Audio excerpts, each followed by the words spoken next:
Lord of the Mysteries audiobook by Kevin 51, the grounded ritualistic magic using magic to settle an IU. Is he trying to curse his debtor to death or create counterfeit notes? I might not have a solution to the problem, but I can finish you instead.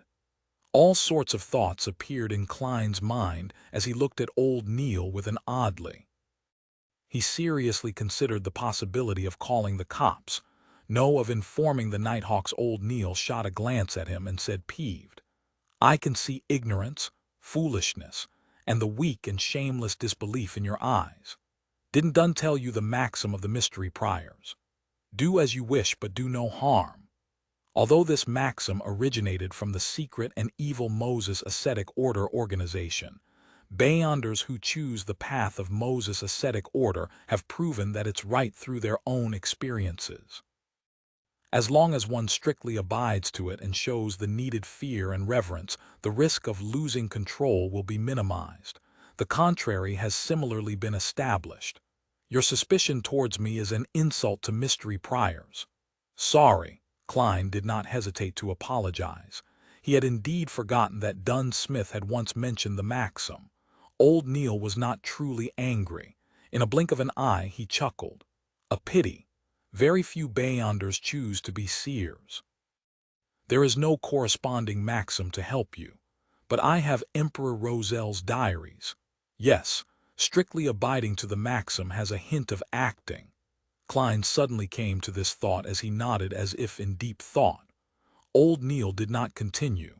He removed the vases and other items from the round table and placed them in a corner. Immediately following that, he took out both a crimson red and black candle from the silver chest. He explained, if ordinary people attempt ritualistic magic, they have to follow the results from astromancy or read corresponding manuals. They have to choose suitable dates and times. For example, the day representing the goddess, the period when she rules over the moon. But for us Beyonders, especially Beyonders good in this domain, there's no need for that. Our acute spiritual perception and potent astral projections are key. Of course, if you are not confident about the ritualistic magic you are attempting, it's best to choose a suitable date and time. It can increase the probability of success. Right. This is based on a premise. Remember carefully to abide strictly by the rules. Old Neil placed 2 candles and turned to the side and looked at Klein, saying very solemnly, low-sequence Beyonders are not strong enough. Almost all the ritualistic magic they can perform are the seeking of external powers and help. Therefore, you can only consider orthodox divinities like the goddess or the Lord of Storms.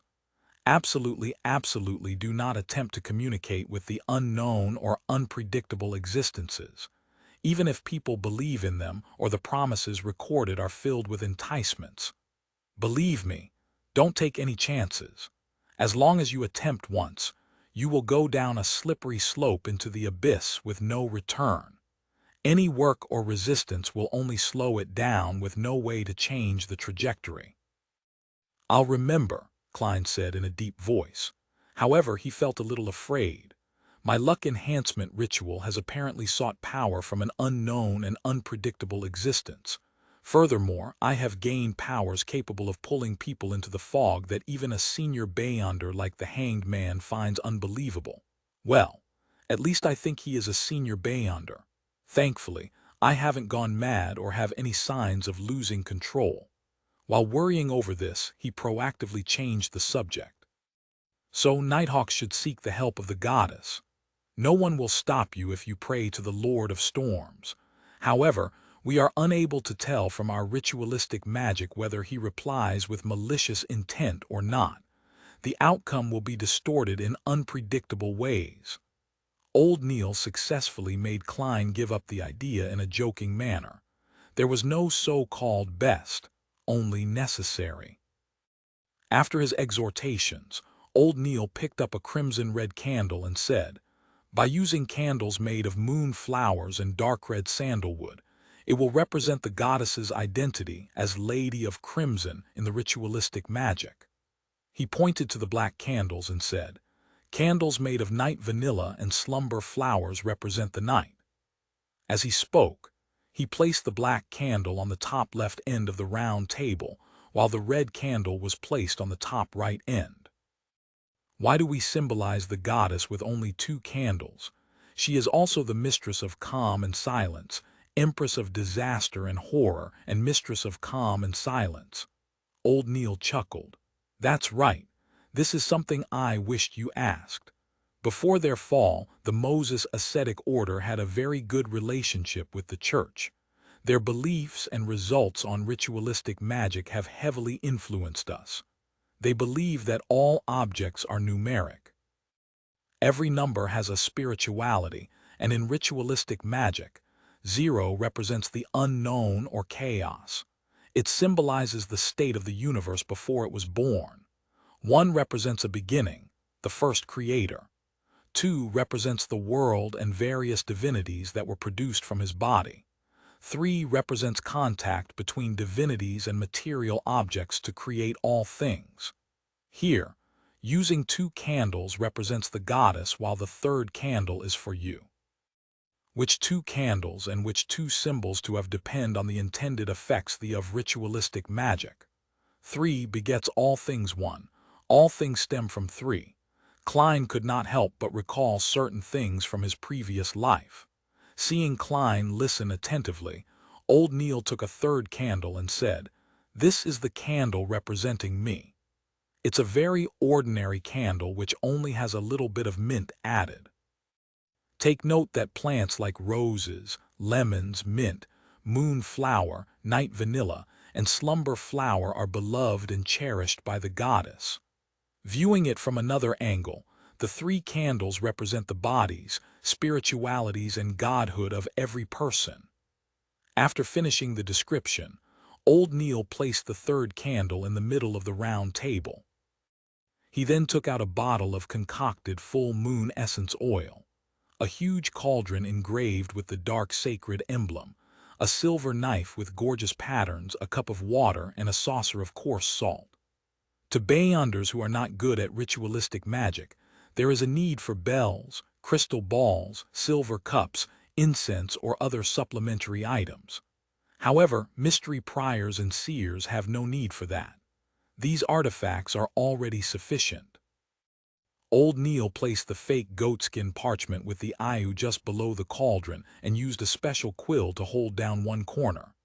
He turned to Klein and said, "Ritualistic magic needs a clean spiritual environment where you will not be disturbed, and that requires us to create it. The steps are to first enter cogitation. Focus your mind, and with the supplementary items, draw out our strength and construct it around us." For example, Ray Bieber's house had used holy night powder, while I'll be using a ritual silver dagger. Throughout the entire process, we have to go according to the outcome we desire to confirm the symbolism and corresponding incantation. Incantations are best done in Hermes because ancient Hermes stemmed from nature. It's akin to ancient Dragonish and ancient Elvish. The effects are very direct, lacking the necessary concealment and protection. It easily causes the caster to fall into danger. This is also why it has been modified. However, it's more effective. All right, I have to focus on the ritualistic magic. I won't explain things to you any further. Pay attention by watching and listening. Remember any problems and ask me when everything is done. All right. Klein took 2 steps back and trained his eyes on old Neil. Old Neil's eyes rapidly darkened as invisible wind around him spun. He was silent for a moment, going from left to right, then up to down, using his psyche to cause friction and consecutively light up the 3 candles. Following that, he picked up the silver knife and stabbed it into the coarse salt. Then he chanted in Hermes, "I sanctify you, blade of pure silver. I cleanse and purify you, allowing you to serve me in this ritual. In the name of the Evernight Goddess, the Lady of Crimson, you have been sanctified." After a short but powerful syllable, old Neil drew a silver knife and inserted it into a cup of clear water. Then, he raised it and pointed to the space beyond the round table. He aimed the blade tip in the periphery and took a step forward, circling the round table. Every step he took made Klein feel an invisible energy spew out of the silver knife. It was filled with spirituality as it connected with the air, forming a completely sealed wall. After walking one round, the altar was completely isolated from its surroundings. Old Neil stood in front of the round table and put the silver knife down. He picked up the bottle of full moon essence oil and dripped 3 drops on the black, dark red, and ordinary candles. Sizzle. A thin mist emanated as everything seemed to become veiled in mystery. Old Neil put down the glass bottle and looked at the fake goatskin parchment silently for 2 minutes. Then he picked up the quill and drew a mark. He controlled a square that framed all the content, indicating that he was in control of the debt. Following that, he drew another cross, indicating that it was cancelled. Upon reaching this step, he picked up the parchment with one hand and tapped his glabella with the other to activate his spirit vision. Another invisible and exuberant energy bloomed as Old Neil whispered a chant. I pray for the power of the Dark Night. I pray for the power of the Crimson. I pray for the goddess's loving grace. Please provide me with the funds to pay this ayu. Night vanilla, an herb that belongs to the red moon, please bestow your powers to my incantation.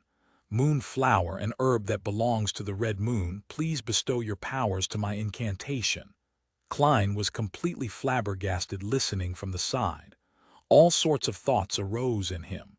Such an incantation can work, although it was recited from written Hermes. Isn't this way too simple and down to earth? Wouldn't the goddess be angry and multiply the debt severalfold? At that moment, the candlelight lit up suddenly. After Old Neil finished his incantation, he closed his eyes for 2 minutes. He picked up the full moon essence oil and dripped 1 drop onto each of the 3 candles. Immediately following that, he grabbed the parchment and pulled it close to the candle representing me. When it ignited, he immediately threw it into the cauldron. Old Neil closed his eyes again as he seemed to sense the burning of the ayu. He opened his eyes after a moment and looked toward the black sacred emblem on the cauldron.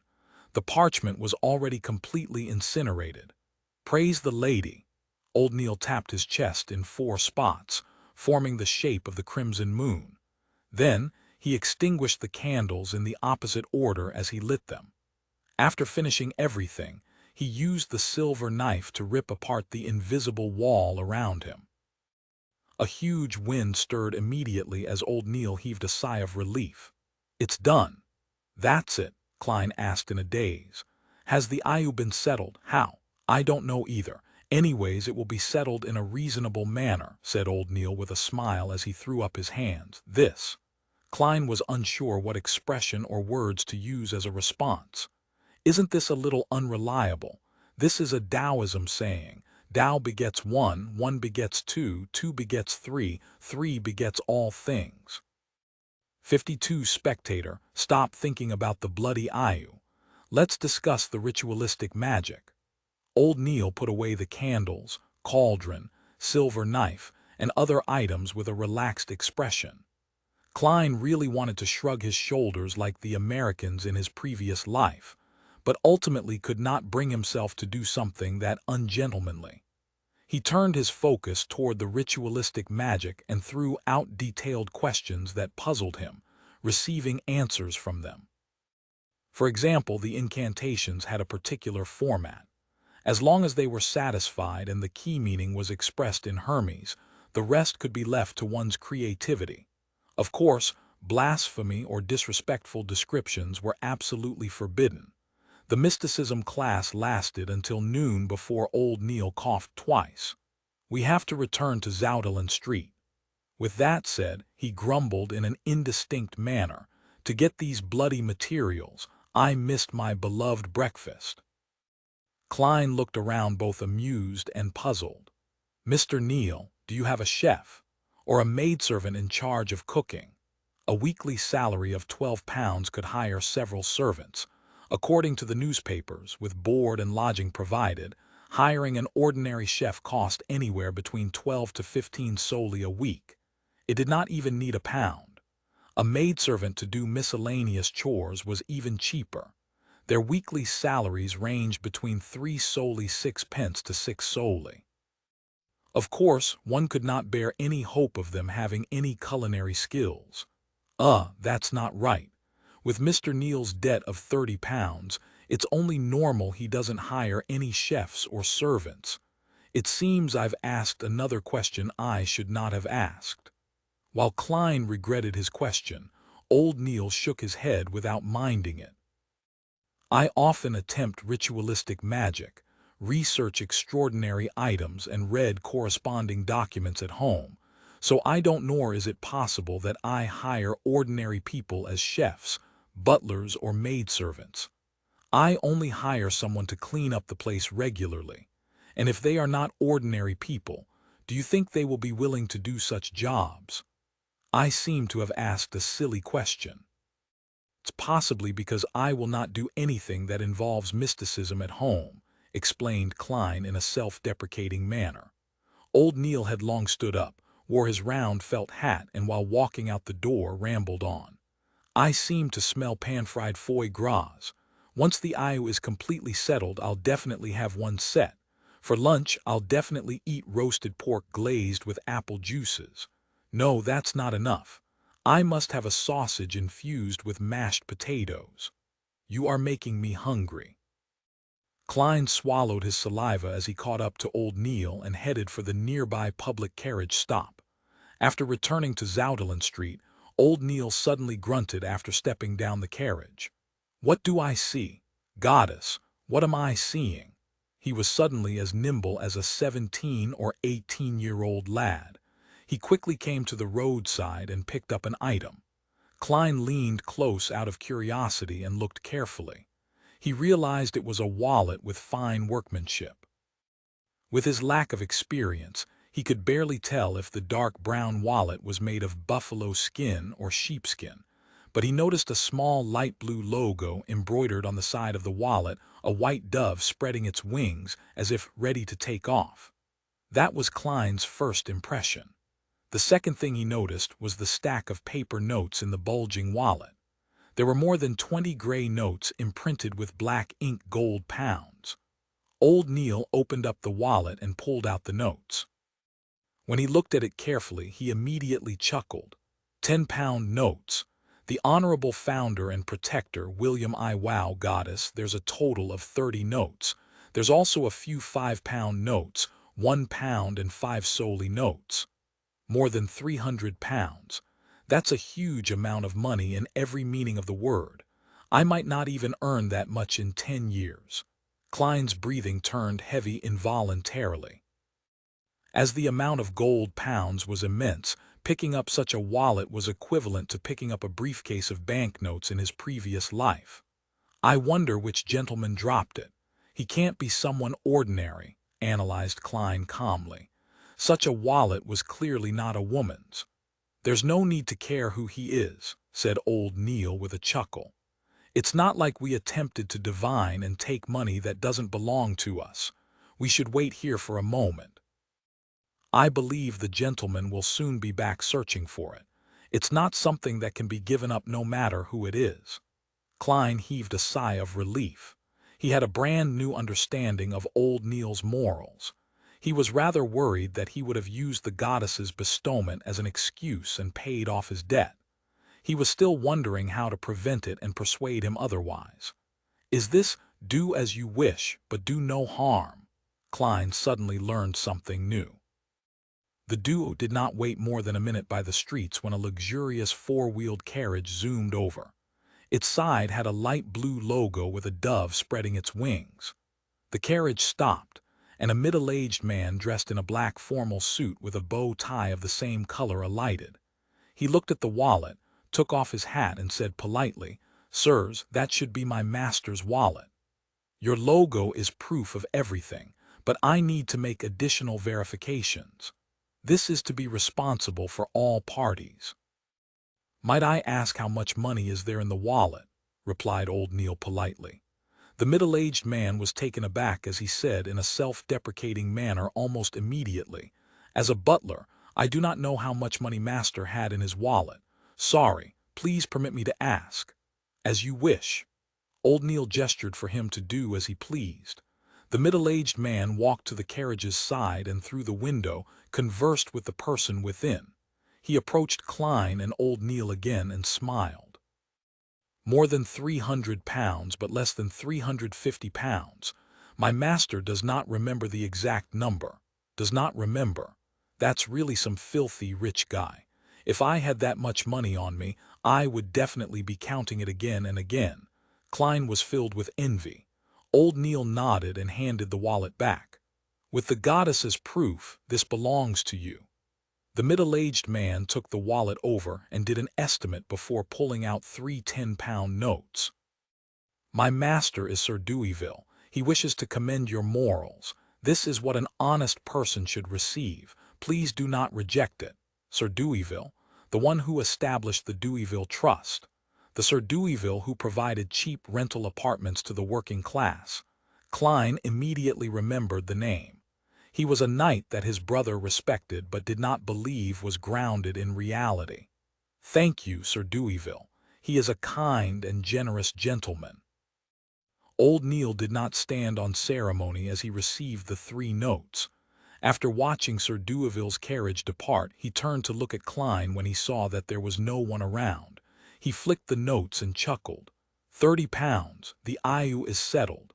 I said it will be settled in a reasonable manner. This is the power of magic.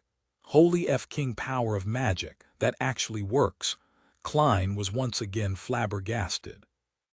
A few minutes later, he entered the building's stairwell, and while heading to the security company, he asked puzzledly, Mr. Neil, why didn't you ask for more money? Do not be greedy. One must take care not to be greedy when doing ritualistic magic. Temperance is a critical trait needed by every mystery prior if they wish to live long, explained old Neil happily. In a huge ballroom, candles were burning on a few chandeliers, emitting a fragrance that soothed the minds of people. By the sheer number of candles, they produced a light in no way inferior to that of gas lamps. There were long tables with pan-fried foie gras, grilled steak, roasted chicken, fried tonguefish, daisy oysters, mutton stew, cream soup, and other delicacies. In addition, there were bottles of mist champagne, Almere grape wine, and Southville red wine. They were all glistening with a tempting glow under the light.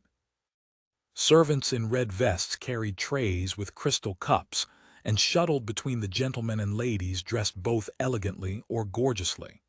Audrey Hall was wearing a collared, high-waisted, pale white dress with engagements. Her corset was tightly fitted, while her voluminous layers were puffed up perfectly with a cage crinoline. Her long blonde hair was coiled up in an elegant bun, and the earrings, necklace, and rings she wore sparkled brightly. At her feet were a pair of white dancing shoes that were stitched with roses and diamonds. How many petticoats am I even wearing? 5, 6. Wearing white silk gloves, Audrey caressed her crinoline gently with her right hand. Her left hand was holding a glass of clear champagne. Audrey was nothing like her usual self, usually placing herself center stage of banquets and making her the focus of attention. Instead, she avoided the bustle and quietly stood in the shadows of hanging curtains by the French windows. She took a sip of champagne as she watched the crowd as though she did not belong. Count Wolf's youngest son is chatting with Viscount Conrad's daughter. He likes to move his forearm to reinforce what he says. The bigger the movement of his forearm, the more unbelievable his words. That is something gleaned from experience. He can't stop trying to elevate himself by putting other people down. However, he can't help but feel guilty. It can be seen by the way he talks and his body language. Duchess Della has repeatedly covered her mouth while laughing with her left hand today.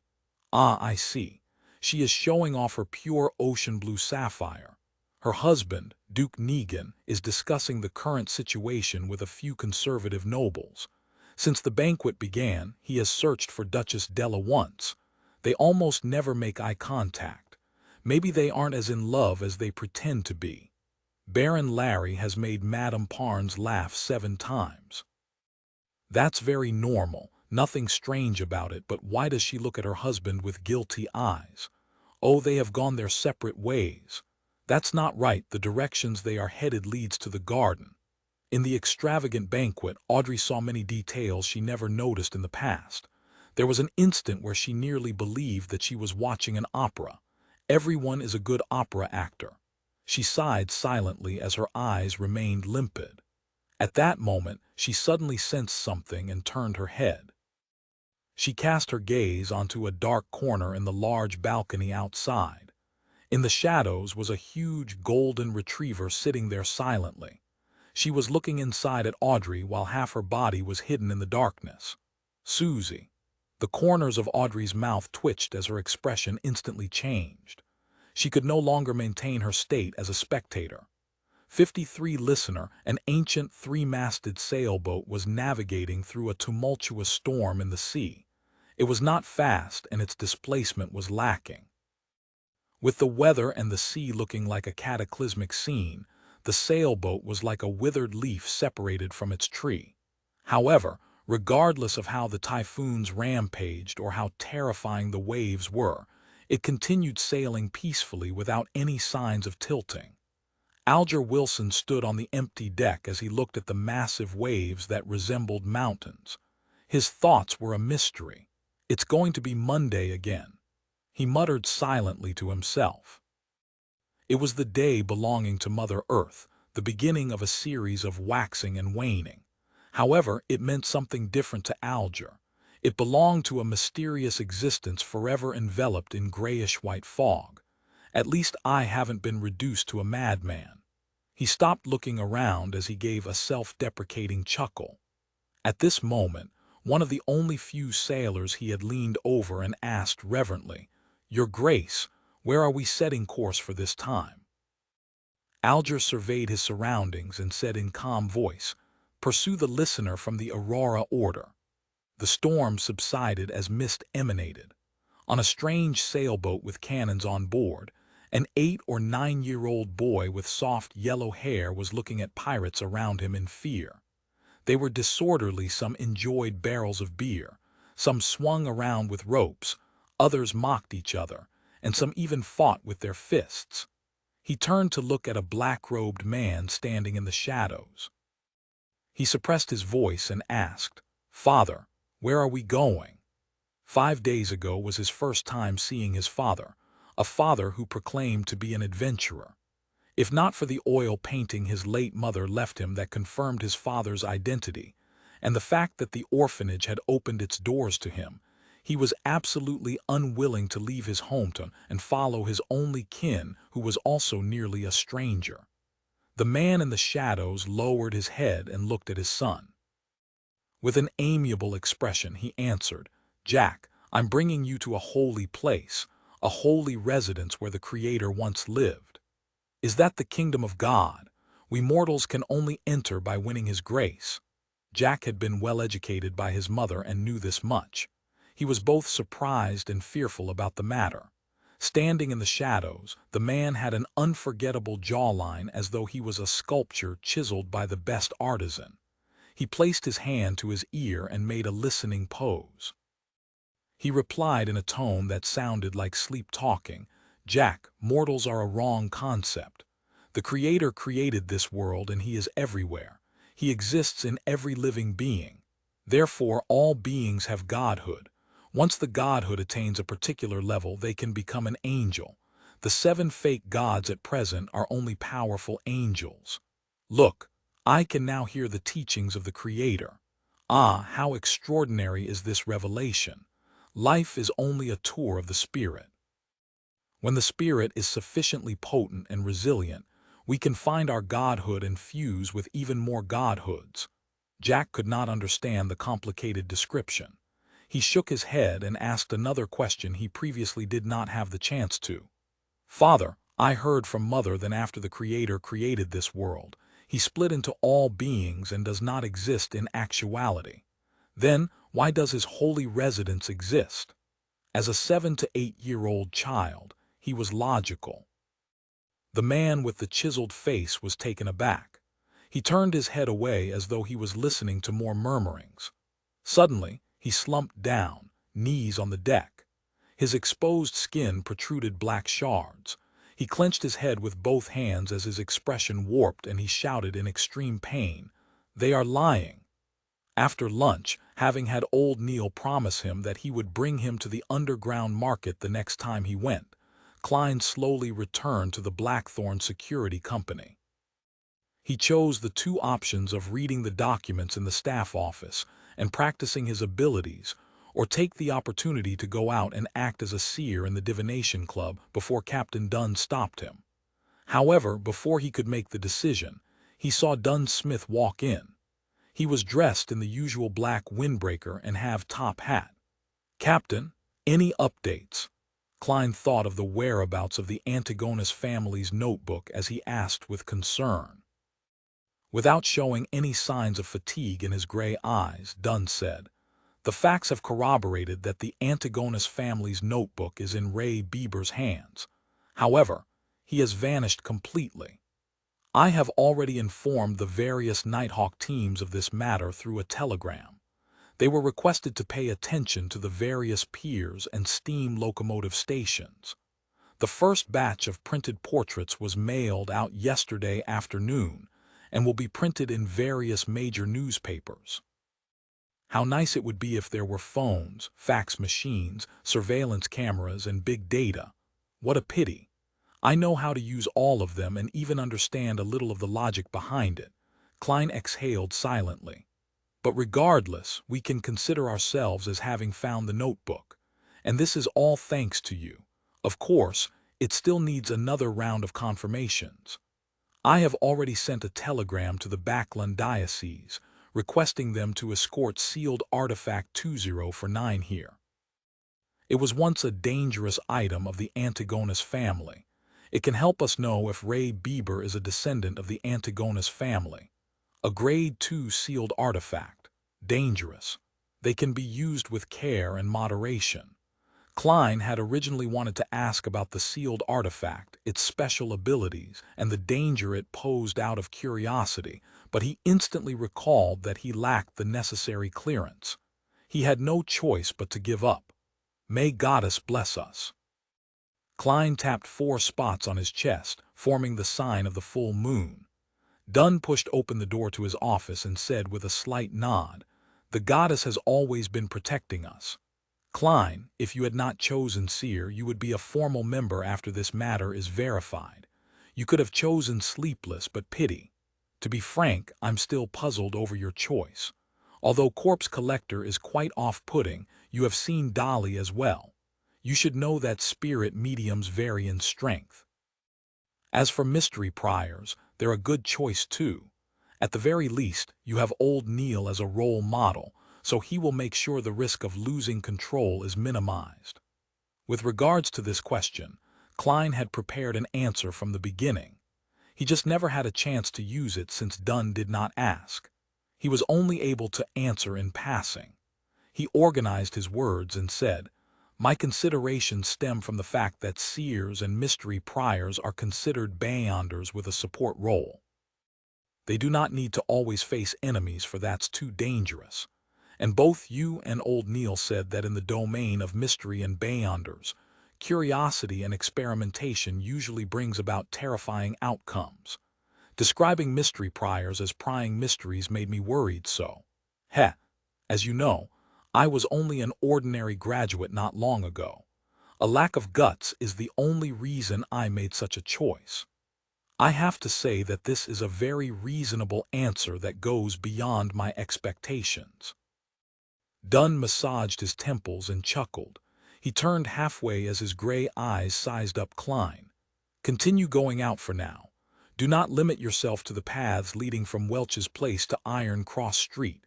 Perhaps you might sense the notebook and help us confirm Ray Bieber's location." "All right." Klein realized that he no longer need to be in a dilemma. He bade Dunn farewell and turned around, his heart beginning to count. 3, 2. "Hold on," shouted Dunn. Klein turned his head and smiled. "Captain, is there anything else?" Dunn coughed slightly and said, "Well, support beyonders have to fight their enemies from time to time. Although seers sound like they can avoid such battles, they are not to be ignored.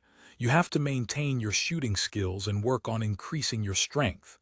This is what I'm working hard towards, Klein pointed outside. I'll be leaving. All right, wait a moment. Dunn shouted for him once more. As he pondered, he said, perhaps I have to consider hiring a combat trainer for you. Of course, this matter is under the premise that you become a formal member. Klein responded tersely before asking carefully, Captain, is there anything else? No. Seeing Klein's unbelieving eyes, Dunn shook his head and smiled. He emphasized again, really nothing. Only then did Klein walk past the partition divider.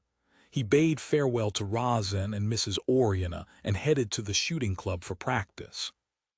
With all of this done, he went to the divination club and saw the beautiful Angelica standing there reading newspapers leisurely. Home, Klein silently read. With the cane in hand, he walked over and greeted with a smile, Good afternoon, Madam Angelica. Good afternoon, Mr. Morty. In no rush, Angelica put down her magazine. She stood up and said, Not long after you left yesterday, Mr. Glacis came. He just recovered from a major illness.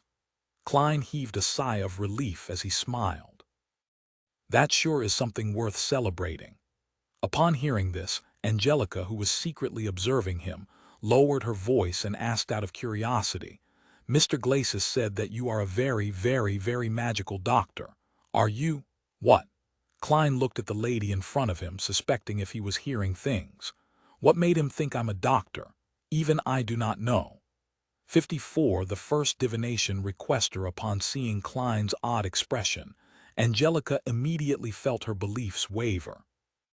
Is that so? Mr. Glacis mentioned that you were able to tell of an ailment in his lungs simply from observation. Her voice softened until she finally shut up. Observation. A dark glabella. Klein was instantly enlightened as he shook his head with a chortle. I believe Mr. Glacis was mistaken. He was planning on being perfunctory, but after recalling that no one sought his divination services the entire afternoon yesterday, his mind whirled. It affected his goal of acting as a seer, so he explained, It's actually a form of divination. Divination. But Mr. Glacis only mentioned that you observed his face. That's also considered divination? Asked Angelica in shock and doubt. Klein smiled, composed. As a member of the divination club, you should know about palm reading, right? Palm reading was not patented by the Foodaholic Empire. Even on Earth, India and old Europe had developed similar principles, much less in a world with beyonder powers.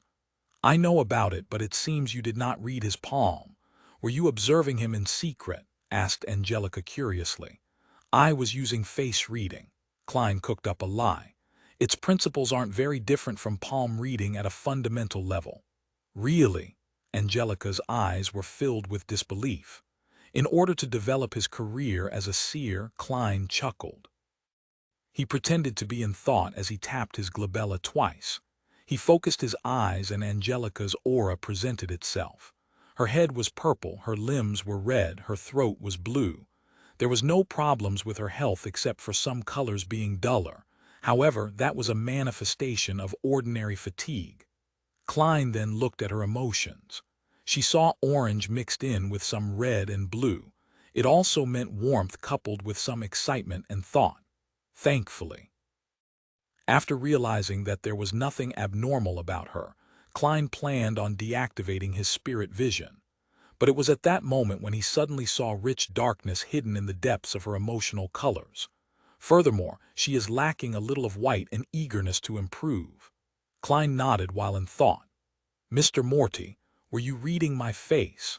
Seeing the young gentleman in black in front of her turn silent abruptly while seriously sizing her up, Angelica keenly noticed something. She asked in a half-curious and half-worried manner. Klein did not immediately reply. Instead, he tapped his glabella lightly as he wore a look of scrutiny. Just as Angelica was feeling unease, he said warmly, Madam Angelica, there are some sorrows and pains which you should not seal in your heart. Angelica's eyes widened as her mouth turned agape. However, she did not say a word. She looked at Klein in his halved-top hat with an apparent scholarly bearing. He heard him use a deep, comforting, and warm voice to say, "You need to either go mountain climbing, a game of tennis, or perform a tragic play to exhaust your body due to exercising. Let your tears flow down uninhibited, then cry and scream. Express all those emotions. That will be very helpful to your health." The moment those words entered her ears, Angelica felt like she had transformed into a statue. She stood there motionless. She tried hard to blink as she lowered her head in a fluster, saying deeply, "Thank you for your suggestion. It seems like there are many members here today." Klein did not continue. As though he had not done any divinations prior, he turned to his side and looked to the meeting room at the end of the corridor. "Sunday afternoon, at least 50 members." Angelica's voice sounded a little hoarse. She only mentioned the key terms. She paused as her vocal pace gradually returned to normal. "Do you want tea or coffee?" Black tea." Klein nodded slightly. He politely took off his hat and slowly walked to the meeting room. Only when he vanished behind the door did Angelica exhale slowly. The Divination Club's meeting room was very large. It was nearly twice the size of Klein's high school classroom. In the past, only 5 or 6 members would be present, making it look extremely empty. Now, there were dozens of fortune tellers sitting in different spots. They filled up most of the room. Sunlight shone into the room through the few oriel windows. The members were either discussing softly among themselves or asking Hannes Vincent questions. Otherwise, they were practicing and attempting divination or drinking coffee and reading newspapers by themselves. Such a scene made Klein feel like he was back to his schooling days on Earth. The difference was that it was noisier and more rowdy back then, without the tranquility of the meeting room. He looked around, but he didn't see familiar faces like Glacis or Edward Steve. So he casually picked up a divination textbook, found a corner, and started flipping through it leisurely. Very soon, Angelica came in with a cup of tea and left it on the table before Klein. As she was leaving quietly, she suddenly saw Mr. Morty take out an exquisite-looking silver chain from his left sleeve. There was a chunk of pure topaz hanging on the silver chain. What is he doing? Angelica slowed down subconsciously and focused her gaze at Klein. Klein held the silver chain with his left hand and allowed the topaz to hang above the black tea, just short of touching the surface of the liquid. With a serene expression, he half closed his eyes and the atmosphere around him suddenly turned quiet. The topaz started moving slightly, along with the special-looking silver chain, in a clockwise direction. Upon seeing this, Angelica found Mr. Morty extremely mysterious. "The black tea you provide is great," Klein said softly after he opened his eyes with a smile. His actions were intentionally done for Angelica to see. If he wanted people to select him for his divination services, Angelica's recommendation was a very crucial factor. Since he wanted to act as a seer, Klein no longer had any reservations. He completely personified the identity.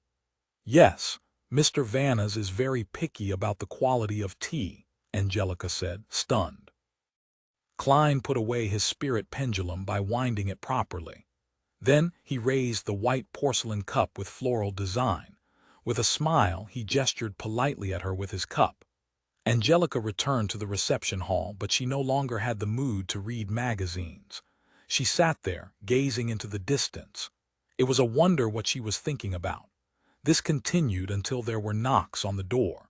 She jolted awake and hurriedly looked at the entrance, only to see a lady dressed in a light blue dress. The lady took off her veiled hat with a powder blue ribbon. She looked calm and melancholic. "Good afternoon, esteemed lady. Would you like to join the Divination Club, or are you looking for a divination?" Angelica asked like clockwork. "I want a divination." The lady had a beautiful pair of eyes hidden with sorrow, and she bit her lower lip as she spoke. Angelica guided her to the sofa and explained to her how the Divination Club worked in detail. She picked up an album and handed it over. "You can pick anyone. In her low spirits, the lady flipped through the album seriously. As there were too many club members there that day, there were too many choices. It left her quite upset. Can you recommend one from these few pages? She pointed at the middle section of the album, omitting the fortune tellers priced above 2 soldi and those below 4 pence. Angelica took the album and looked at it for a few minutes. She deliberated her words before saying, "I suggest this gentleman."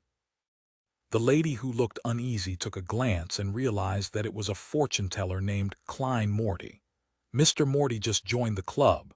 Is his divination reliable?" she asked worriedly. Angelica nodded with great affirmation. "Another member of the club and I are certain that Mr. Moretti is an outstanding fortune-teller. If it wasn't for his just joining the club, he wouldn't take such low fees." "I understand." The depressed girl nodded. "I'll pick Mr. Moretti for a divination then." "All right, please hold on for a second."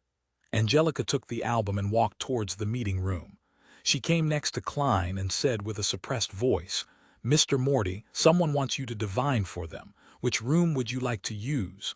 That was effective. "My first business is here."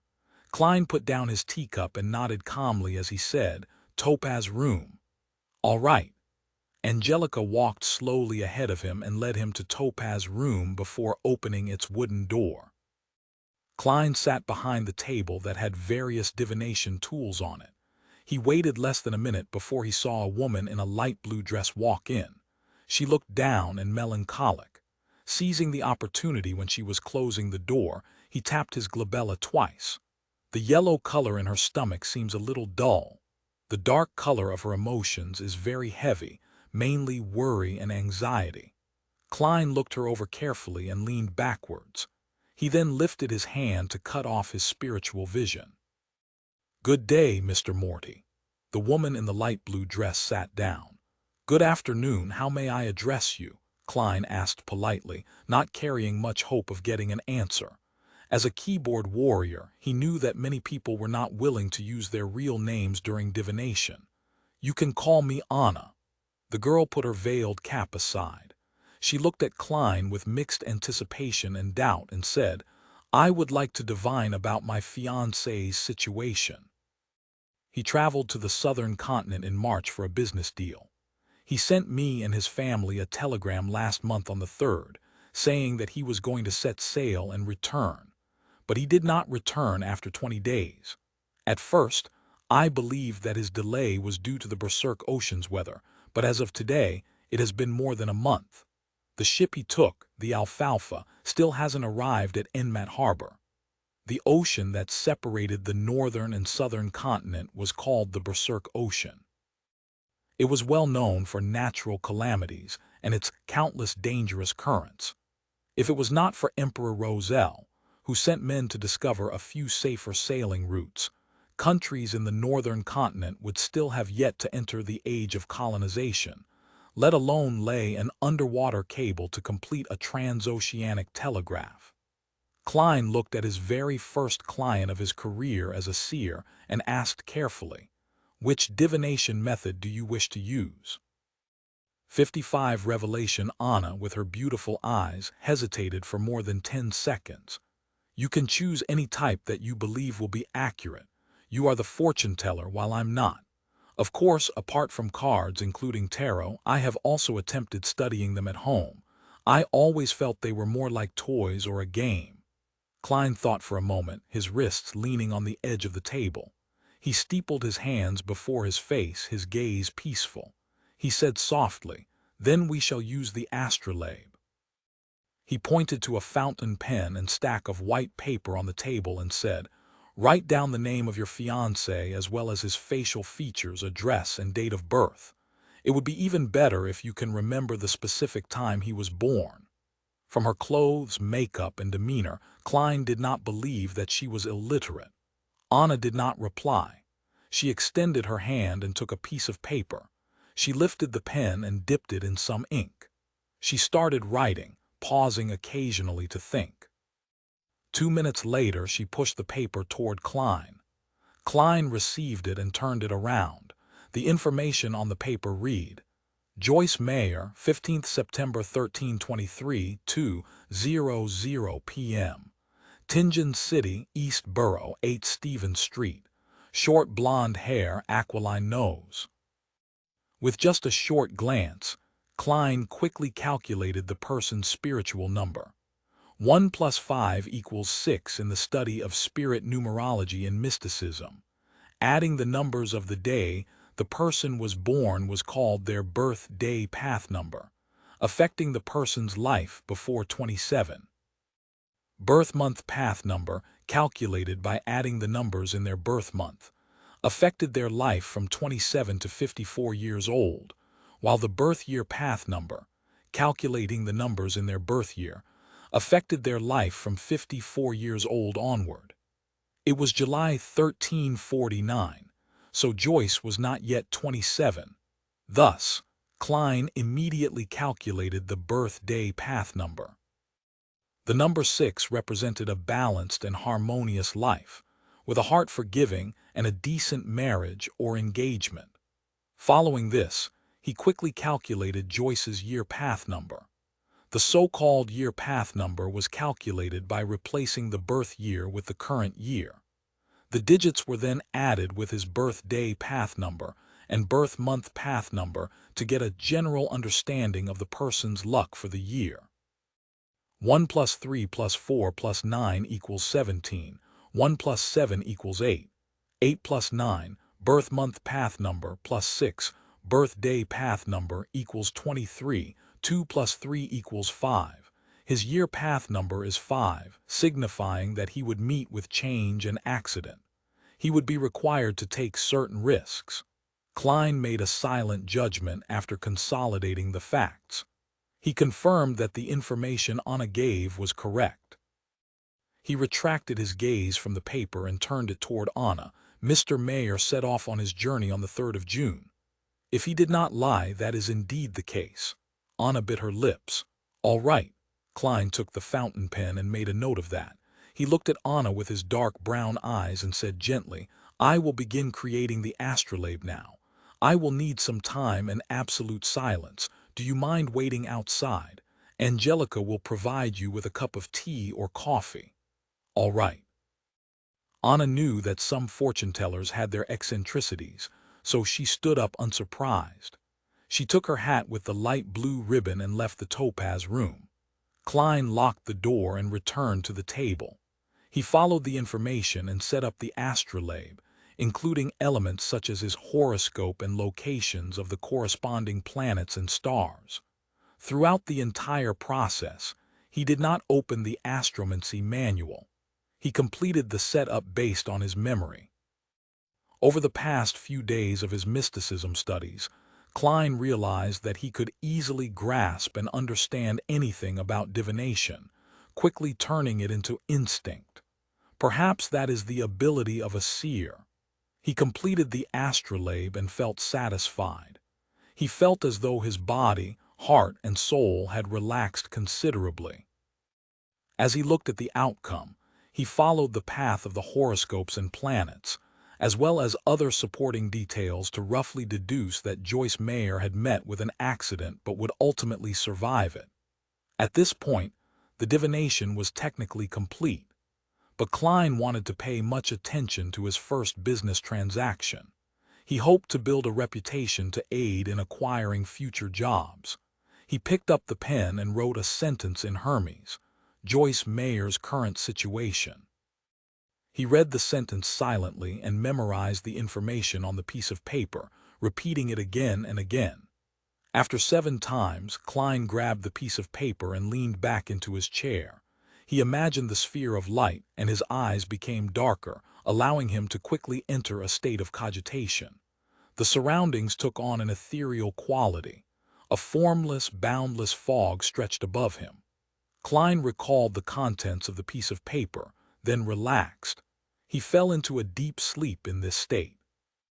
He was using a dream divination technique, repeating the question, remembering the details, and then allowing his astral projection to roam the spirit world in a dream would allow him to gain revelations. Ordinary people also had this sort of experience sometimes, but it was hard for them to recall, as the signs in their dreams were more complicated and garbled. A seer would not have such a problem, for they could see the images directly. The surroundings began to turn hazy as Klein turned half asleep. In the contorted fantasy, he saw a blond young man with an aquiline nose. He was swimming frantically in a sea of blood, nearly engulfed by the waves, but in the end he managed to escape to shore. The image shattered and changed. Klein saw a blue house with a toy windmill at the door. That blond young man was entering the house slowly, seemingly in joy. At this moment the image changed once again. Klein realized that he was inside a magnificent palace. The walls were destroyed and damaged beyond repair. Moss and weeds grew in multiple areas. Through the holes in the walls, he could see a mountain peak and clouds clinging close to it outside. Atop the palace was a huge throne carved out of stone. It was adorned with dull gemstones and gold. It looked as though it was not prepared for a human. This giant throne was empty and mottled, as if it had been washed over by the ages. Klein looked around in confusion. He did not understand why he would be dreaming of such a scene. His turbid mind turned sharp as he subconsciously walked out of the palace in an attempt to ascertain where he was. Suddenly, he felt a gaze fall upon him. It was a gaze that came from behind. Klein suddenly turned around and stared towards the giant stone throne, only to see a scene of countless transparent maggots slowly twitching and growing. Klein gasped. "Thank you for listening to the story on KevinAudio.com. He opened his eyes and woke up from his dream. Crystal balls, tarot cards, and the prepared astrolabe entered his vision. Reality quickly replaced fantasy. The initial dream was the result of the divination, but what was the later dream about? It seemed to be targeted at me. Klein put the piece of paper down. He rubbed his temples and contemplated. He could confirm that it wasn't his fear projecting itself in the form of a dream, for he was doing the divination himself. A palace not meant for humans on the peak of a mountain. The silent stare, the contorted and weird scene of the maggots, Klein silently guessed as he recalled. Has the luck enhancement ritual communicated with that existence, or is it a result of the Antigonus family's notebook? Right, that notebook mentioned the nation of the Evernight in the Hornicis mountain range. The palace in the dream was on a mountain peak. He made a simple deduction and was relieved that he had picked Seer. According to Old Neil, mystery priors could also divine through dreams, but they weren't as effective as a seer. Sigh, it sure isn't letting me go. All I can hope for is the early capture of Ray Bieber. Klein collected himself and picked up the piece of paper with the diagram of the astrolabe. He slowly walked towards the door. He opened the door and headed to the reception area. He saw Anna looking out the window, completely ignoring her cup of black tea. "Ah, Mr. Morty, is there a result?" She saw Klein in her peripheral vision and stood up in a hurry. Klein did not answer her immediately. Instead, he asked according to the revelation he received from the dream, "Does your house or Mr. Mayer's house have a toy windmill?" Anna's eyes widened, shocked into silence. After a while she muttered, "That was a present he gave me. It is by the door at my house. How did you know that? See, can this be divined?" Klein smiled and spoke with a gentle tone. "Congratulations, Miss Anna. Mr. Joyce Mayer is currently a guest at your place. If you rush back, you should still be able to meet him. He just experienced a calamity, an unimaginably painful journey. What he needs now are not questions, but consolation and a warm hug." "Really?" Anna asked in disbelief. The fortune-tellers she knew would never speak with such certainty or give such firm conclusions. "You will know if you go back immediately," Klein replied with a gentle tone and smile. "Oh, Lord of Steam, is that true? Has my poor Joyce returned? Are you certain?" "No, I cannot believe it." Anna froze for a moment and said a few delirious words. She took out a one-solely note from her purse and did not wait for Klein to give her the change. She broke into a small jog as she left the divination club, taking a carriage back home. Does this include my tip? Klein looked at the note and shook his head with a laugh. A two-wheeled carriage steered quickly across the streets and entered East Borough. Anna watched the streets sweeping past her, feeling a mixture of unease, anticipation, and fear. It did not take long before the toy windmill entered her field of vision. She got off the carriage, showing no care for her bearing. She staggered quickly towards the door and rang the doorbell. The door creaked open, revealing a blond young man dressed in a black formal suit. He was haggard, but his eyes carried a glint of joy. He had an aquiline nose. "I thought that I would miss you today," Joyce said with a smile. "Oh, exalted Steam, you really are back." Anna rubbed her eyes, exclaiming in pleasant surprise. What the fortune-teller said was true. No, that was a real seer. It was simply fascinating. Thoughts welled in her mind as Anna pounced forward with tears in her eyes and gave her fiancé a warm hug. The two of them hugged silently outside the grayish-blue house. The toy windmill turned slowly, seemingly tossing all their difficulties far away. 56 escaped from the sea in a rather spacious living room. Anna and Joyce were seated on different sofas, separated by Anna's parents. Joyce sighed with a satisfied expression and said, "Exalted Steam, I am so lucky to come back alive to be able to see Anna again." "My poor Joyce, what happened?" Anna couldn't help but ask with concern. Joyce took a glance at his fiancée and his expression turned grave. "I still feel terrified to this day. I keep waking up from my dreams again and again. 5 days after the Alfalfa left Caesar Pier, we came across pirates, scary pirates. The only fortunate thing was that their leader's name was Nast. The pirate that calls himself the King of the Five Seas," Anna's father, Mr. Wayne, asked in shock. Although Joyce had already been there for half an hour, he did not volunteer details about his ordeal. He appeared to be fearful, perturbed, and uneasy. It was only after Anna returned and hugged him that he finally appeared to put it behind him. Yes, due to his declaration of being a descendant of the Solomon Empire, the King of the Five Seas, Nast didn't believe in killing captives. Hence, we were only robbed and didn't lose our lives. His subordinates even left us sufficient food, Joyce said as he recalled the ordeal. His body started to quiver, but he continued to describe his deepest and scariest nightmare. "I didn't lose much of my wealth. I believed that my misfortune was over, but as we continued towards our destination, a heated conflict erupted among the Alfalfa's passengers and crew. From disagreement to fighting to drawing revolvers and raising swords to kill each other. I saw nothing but blood during that period.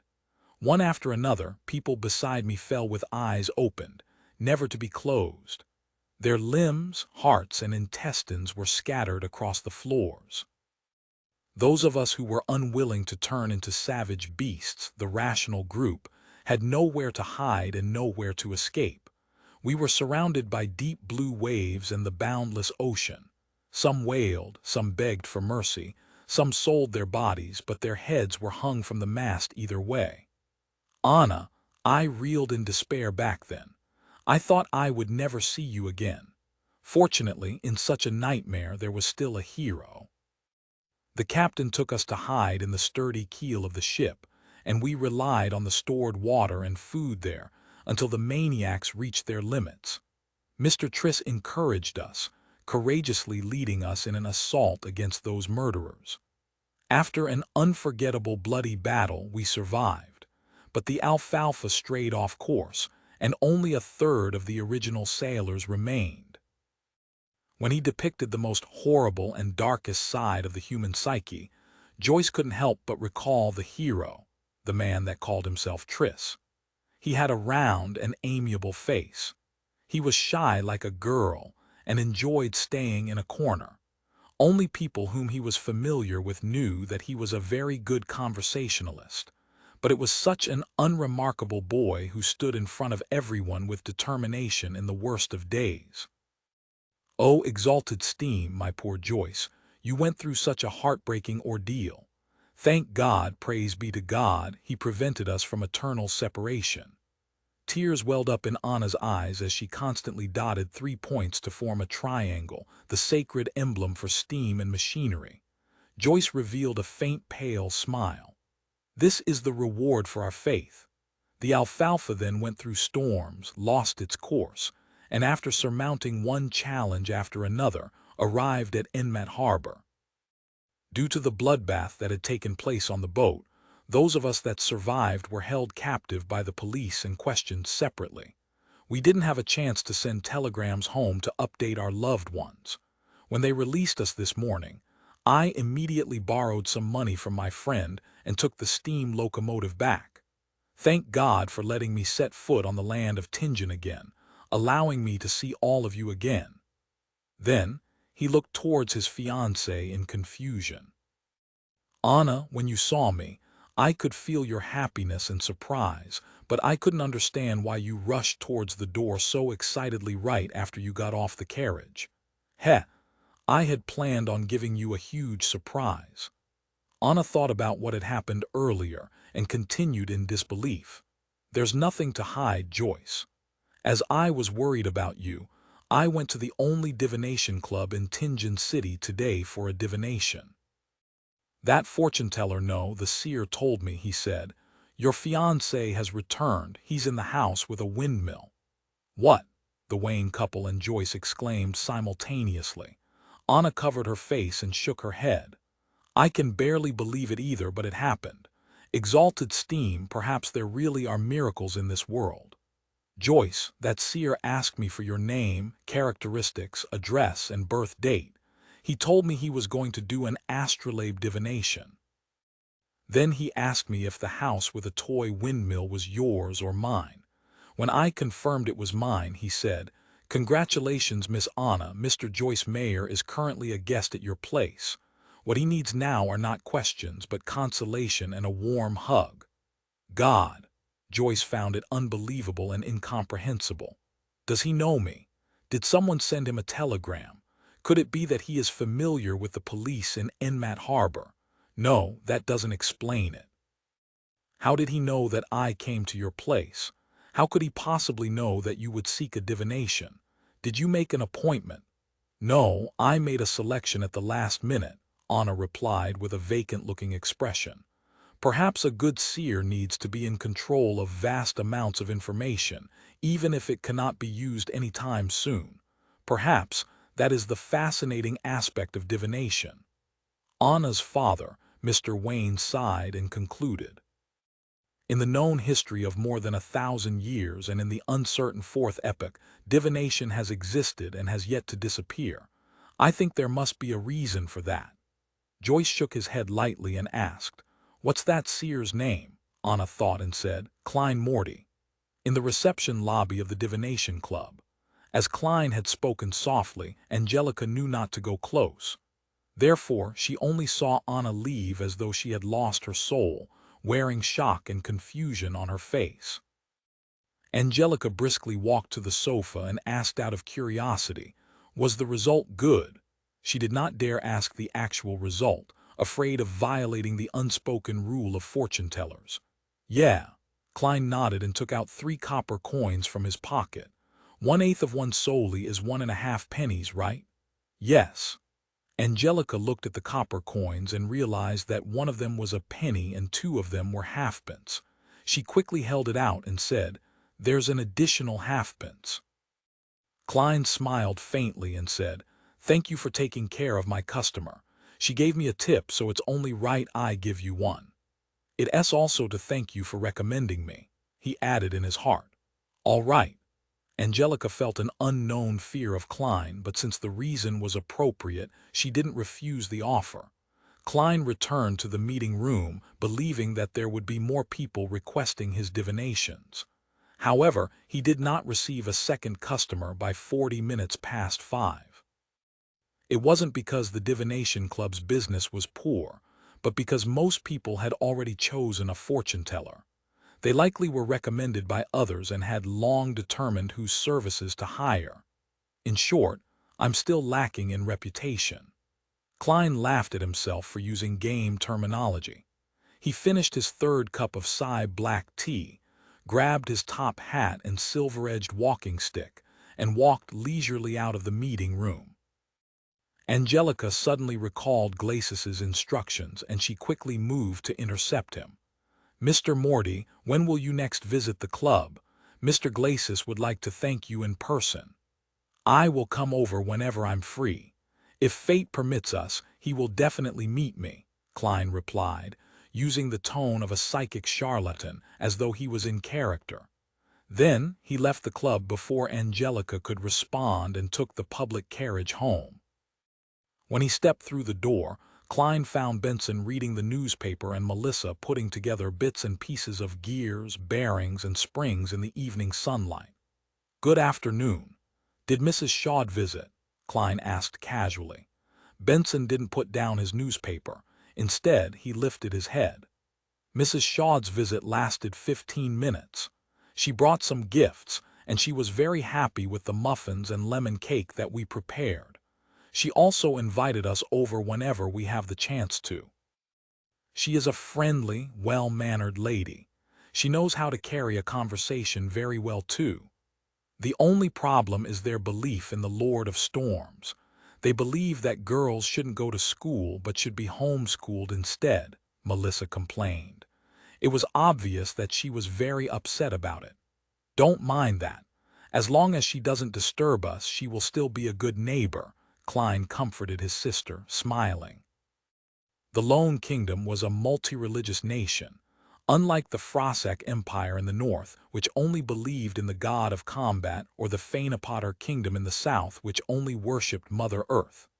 It was inevitable that the congregations from the three major churches of the Lord of Storms, the Evernight Goddess, and the god of steam and machinery had conflicts in beliefs and customs. After 1,000 years of this, they restrained each other, making coexistence possible. "Okay." Melissa pursed her lips and redirected her focus onto the pile of parts again. After dinner, Klein continued revising history. Only when Melissa and Benson showered and returned to their rooms did he wash up, enter his bedroom, and lock his door. He needed to organize and summarize what he had learned, and the problems that he encountered to prevent himself from forgetting or missing out any critical points. Only by doing so would he be able to respond to subsequent developments in the future with a clear train of thought. Klein flipped open his notebook, took out his pen, and started writing in Mandarin. "Why is the key to digesting potions acting?" 57 Organization and summary. After pausing for a moment, Klein continued writing. "The essence to resolving the problems with potions is through digestion, not simply controlling it. This can be understood in a straightforward manner. Merely controlling it would be akin to using the power of potions as an external tool. A tamed beast, no matter how well controlled, would ultimately not be a part of a person. The risk of it turning on them would be ever present. As for digestion, it is to view the down potion as a part of them. They can break it down, fuse with it, absorb it, and form an overall system. I am currently certain of this point. What is more important is how acting helps in digestion. According to my experience as a seer today, I can make two hypotheses. They can be verified in the future. 1. Acting based on the potion's name changes the state of one's body, heart, and soul, making them closer to the remnant headstrong psyche of the potion's core. This results in resonance, which allows gradual assimilation and absorption. 2. The remnant headstrong psyche spirit of the magic medicine might be like a computer with complete defensive mechanisms. If one wishes to attack it and break it down, they will need to find a bug, security hole, or key. The name of the potion provides a corresponding clue. Thus, we can disguise our body, heart, and soul as part of the system through acting, and so we deceive the system's defenses. This line of thought is similar to Emperor Rosel's description.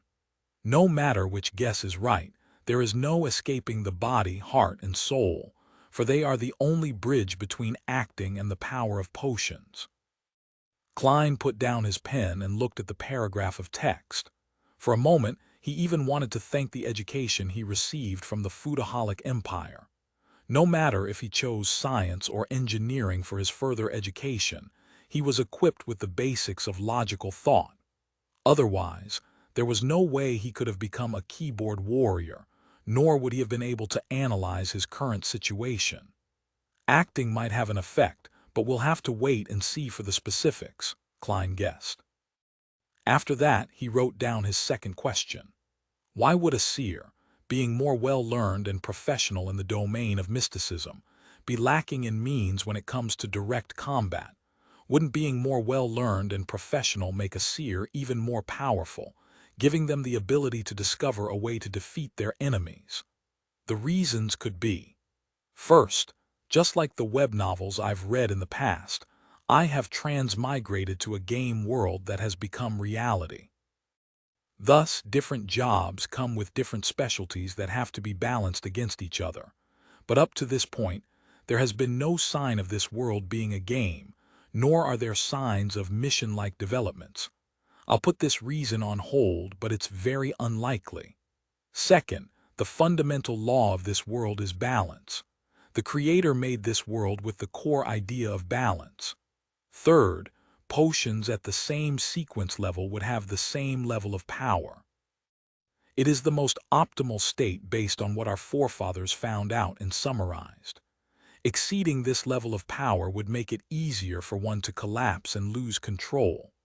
Below this level of power would make it such that one would not obtain the desired beyonder powers. Thus, under the situation of a balanced power level, being stronger in one area would naturally mean that one is weaker in another area. Fourth, everything in this world originated from the same source. They were formed by the remnants of the Creator. Thus, everything in this world is technically fragments of the Creator, and the fact that they have to complement each other would mean that there are inherent shortcomings to an individual. I am leaning towards the third and fourth reasons, but the latter stems from an unconfirmed myth and can only serve as a guide.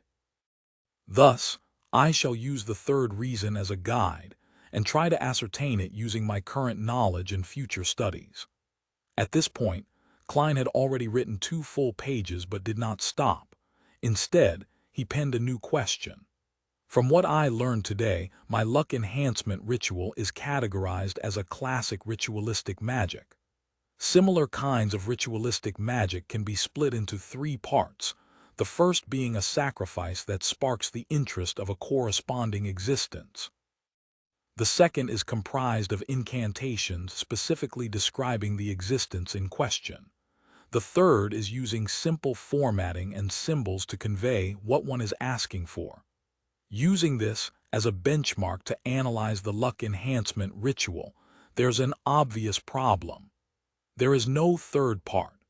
It has the sacrifice aspect in the placement of staple foods and walking a square in a counterclockwise manner with 4 steps.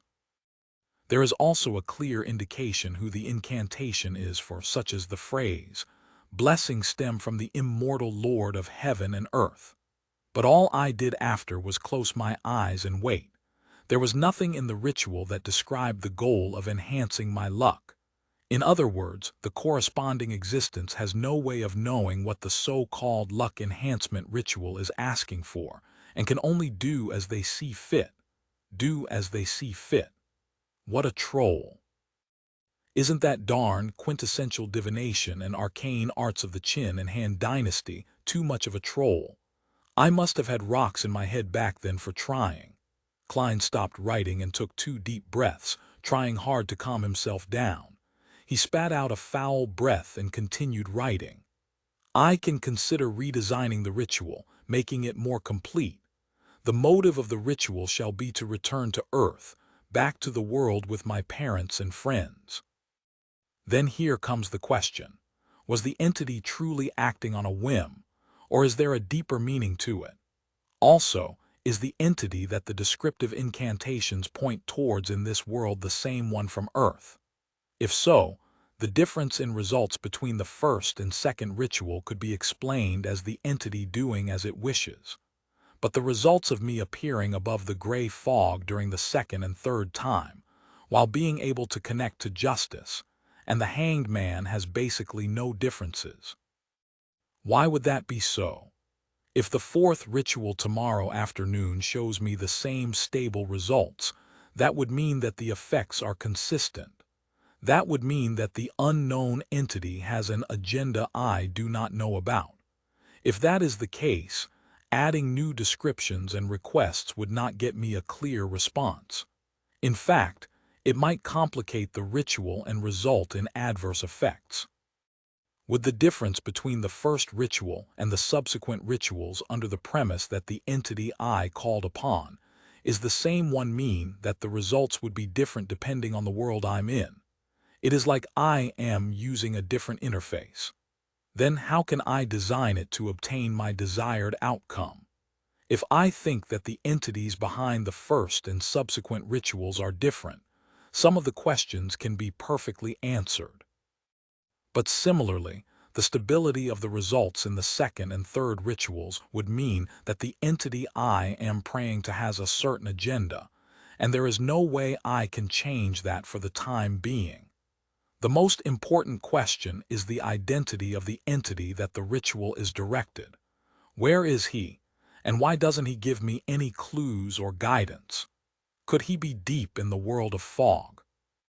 Whom can I treat him as an entity in slumber, an entity that would give fixed responses if I give him a certain stimulus, but would not interfere with what I do other than that? Then I can introduce a different ritual as a stimulus and conclude whether the feedback I receive is regular. That way, I can find the correct method of returning. But the problem lies in the possibility that he is not asleep. In that case, such tests might result in terrifying outcomes. It might be really dangerous. The first attempt must be conducted with extreme caution. The design must not anger the being. What a headache. I need more knowledge. Klein sighed and gave a summary. Finally, he wrote down other miscellaneous items. There are always formless voices resonating in my ears, shouting Hornesis and, was it saying Phrygia or Phagria? Hornesis is the mountain range dividing the Lone Kingdom and the Intes Republic. Its main peak is 6,000 meters above sea level. According to the records in the Antigonus family's diary, there existed a nation of the Evernite in the fourth epoch. Is the nation of the Evernite related to the Evernite goddess? Is there any connection between the two? Are they allies or enemies? Was the Antigonus family obliterated by the Church of the Evernite goddess due to nation of the Evernite? Did I hear murmurings coming from the diary, from the howls of the Antigonus family over 1,000 or 2,000 years? What then does Phrygia mean? An interesting question. To be able to leave behind such a diary, to leave behind sealed artifact 2049, implies that the Antigonus family had possession of a relatively powerful Beyonder power. If that is so, which sequence did they possess? Was it complete or not complete? My realization that the diary is in the hands of Ray Bieber was a bit of a coincidence, but without any indication of it being arranged. Could my fate really be tied up with that diary's? His ideas were penned on the pieces of paper. Klein tried his best to write down the events he had experienced and his guesses about their meaning. He wrote a total of 4 pages on both sides of each paper. Rip. Klein suddenly tore off the 4 pages and read them from top to bottom, sometimes marking certain sections with his pen, adding a few sentences at other times. Time flew quickly. The crimson moon was temporarily covered by dark clouds. Klein picked up the pocket watch on the table, snapped it open, and looked at the time. He put down the watch and took out a box of matches from his drawer. He lit one and brought it close to the 4 pages of notes. The orange flame ignited the edges of the paper and quickly spread. Klein placed the notes on top of the wooden dustbin and watched the ashes drop. He then released his fingers, allowing the papers to fall. In just 10 seconds, everything had disappeared. All that was left was the still swirling ash and the charred bottom of the dustbin.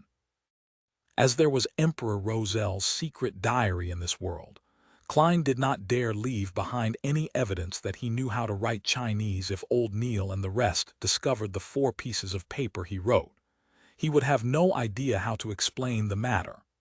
And while writing the confidential questions, Klein was worried that the one paying attention to his dreams would be able to see and decipher the contents no matter which language he used, be it Loan, ancient Fasak, or Hermes.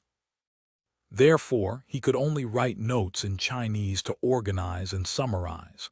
After he was done with the task, he burned the notes to leave no traces. And precisely because there was no way of saving, he set up a plan for himself. He would do this summary once a week just in case he forgot anything. As he watched the ashes fall, Klein pulled out a white piece of paper.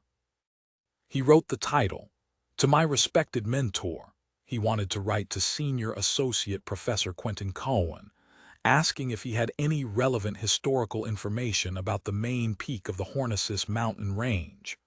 58 a train of though the next day, a Monday morning. Klein, who had the day off, didn't leave home.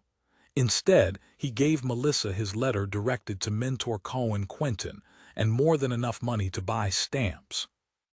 He entrusted her with the job of mailing the letter at the post office near the Tianjin Technical School where she studied. After breakfast, he slept in to make up for the lack of sleep caused by the previous night's work.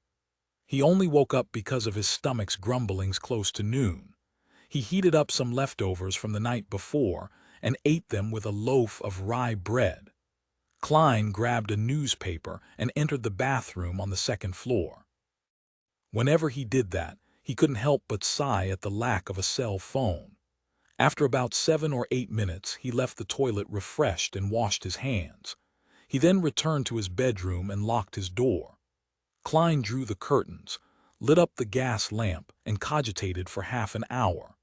After practicing his spiritual vision, spirit dowsing, and dowsing rod for half an hour, he spent another hour mentally reviewing the mysticism knowledge he had gained recently. After doing that, he ripped up the old newspaper and crumpled them into a few balls. He wrote on them, "Moonflower candle, full moon essence oil," and other names of materials. He followed the prescribed steps of ritualistic magic in his head in order to master every little detail. Until he was entirely familiar with it, he didn't intend to try ritualistic magic because it was both a waste of materials and also easily attracted danger. He repeated again and again until he picked up his silver pocket watch patterned with vine leaves and took a glance. He realized that it was 2:45. He considered for a few seconds and brought the scraps of old newspapers to the kitchen on the 1st floor to burn them. While doing so, he made sure he was in an optimal state of mind as he prepared for the tarot gathering. Locking his bedroom door once again, Klein didn't wait for the clock to strike 3. He planned to enter the area above the gray fog ahead of time. He wanted to seize the chance to explore the place thoroughly.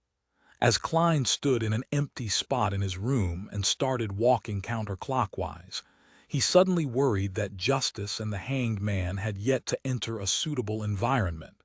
He thought of a particular matter. Would they be disturbed or discovered?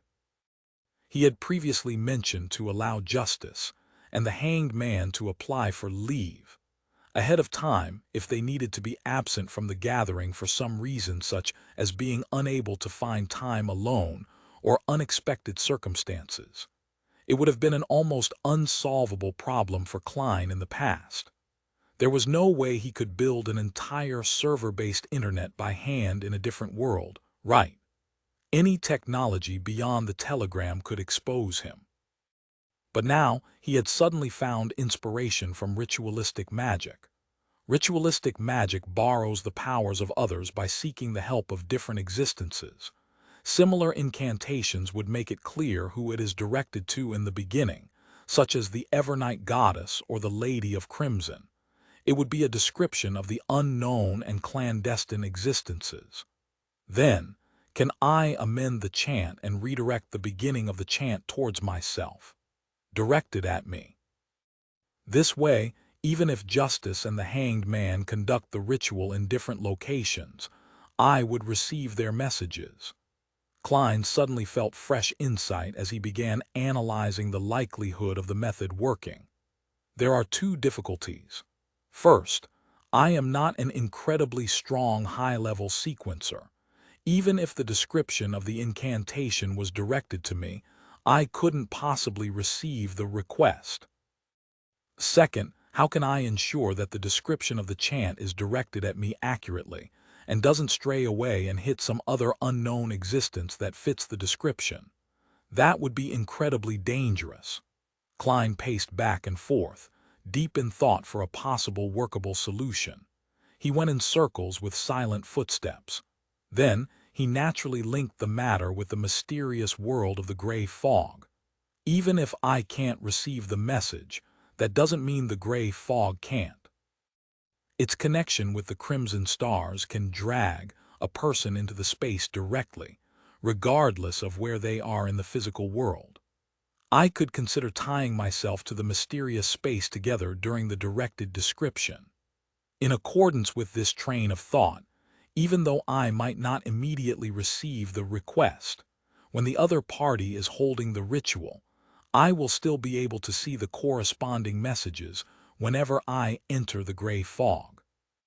To put it simply, it is the difference between being online and offline on an instant messaging system. Klein became more excited the more he thought. He felt that his idea was worth a try. What kind of description could be used to precisely direct a message to me and to the gray fog world? He started thinking about the actual details. In fact, he had an incantation that would definitely work. It was none other than the lone translation of blessings stem from the celestial worthy of heaven and earth. But herein lies the problem. He would lose control of the gray fog and lose his leading role. He could only exclude it. Fool from an alternate world. No way. It is quite accurate, and there is almost no other existence that fits the criteria, but it would expose my biggest secret. Klein thought of one incantation after another, but he crossed off each one. After about 7 to 8 minutes, he finally decided on the description of the first paragraph that directed to him. The fool that doesn't belong to this era. It was obviously not accurate enough. Therefore, Klein quickly added, the mysterious ruler above the gray fog. The combination of the two lines practically limited it to him. Furthermore, he had tied the gray fog to him. It's still a little short. I cannot eliminate the possibility that there are multiple spaces and rulers above the gray fog. I cannot eliminate the fact that the description might be directed to the spirit world.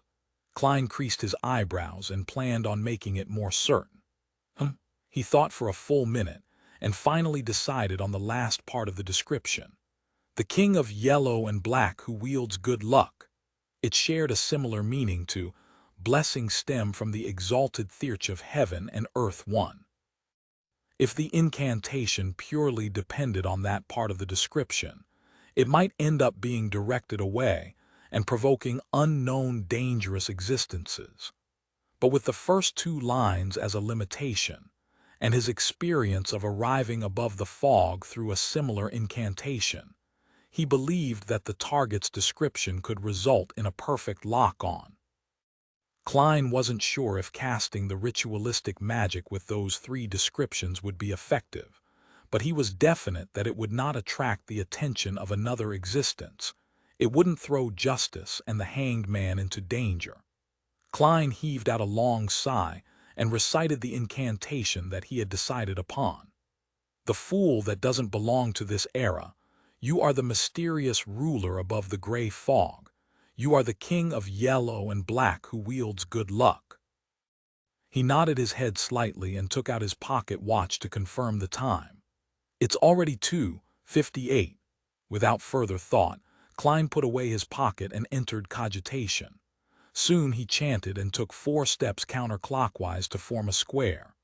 The most ferocious noises and heart-stirring roars were heard once again. He felt the headache that was even harder to deal with than the pain of consuming the seer potion. The pain was not a sharp pain that tore through his head. It was a throbbing pain that made him manic and irrational. It was a pain that left him in chaotic confusion. Klein controlled himself using cogitation and tried hard to ignore the voices. The muttering and murmurs receded like the tides. His body became ethereal along with his spirituality. Everything seemed to float. The boundless gray fog appeared before his sight, the crimson stars at varying distances from him, just like pairs of eyes. Above the gray fog stood the palace, lofty and towering like the home of a giant. It was as though it had been there for millions of years. All Klein did was will it, and he disappeared from where he was, reappearing at the seat of honor at the long bronze table with 22 high-backed chairs. "The effect of the ritual is definitely fixed," Klein muttered.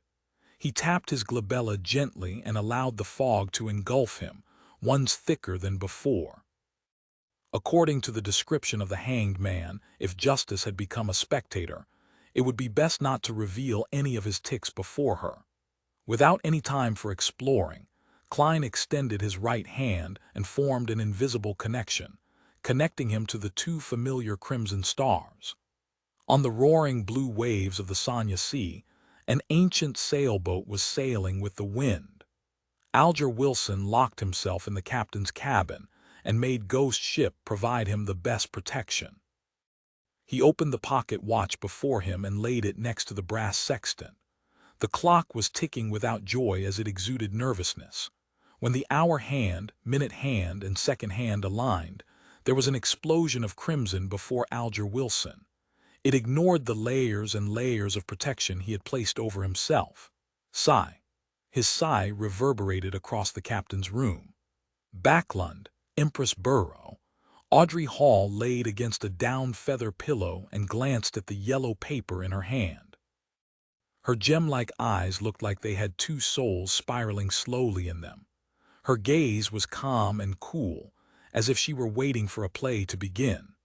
As the crimson red erupted, she looked at herself being swallowed with complete detachment. Above the gray fog, in the magnificent palace, on the ancient and mottled long bronze table, Klein, who had already activated his spiritual vision, looked over when Audrey Hall's figure began to form. He was not surprised to see that the colors deep in her aura had blended together. It became pure and serene, like a lake that was clear and reflective. She really did become a beyonder.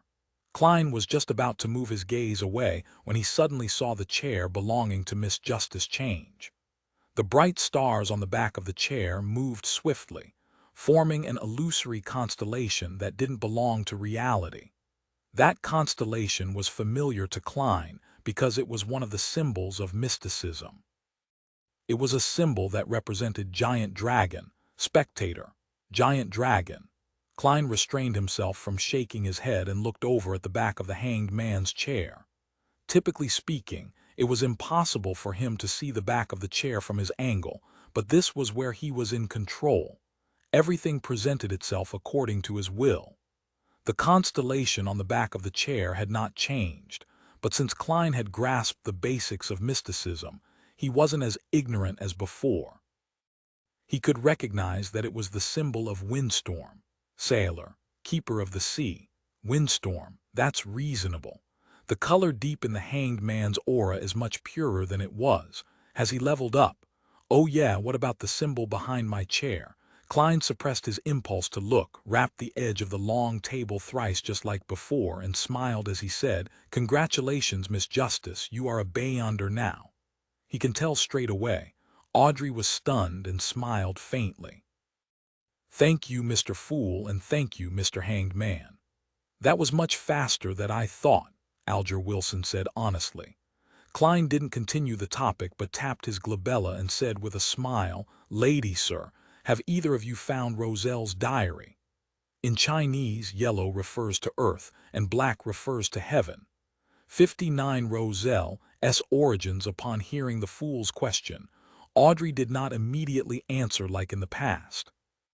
Instead, she widened her crystalline eyes and glanced at the hanged man with a scrutinous attitude. Alger subconsciously subdued his body motions.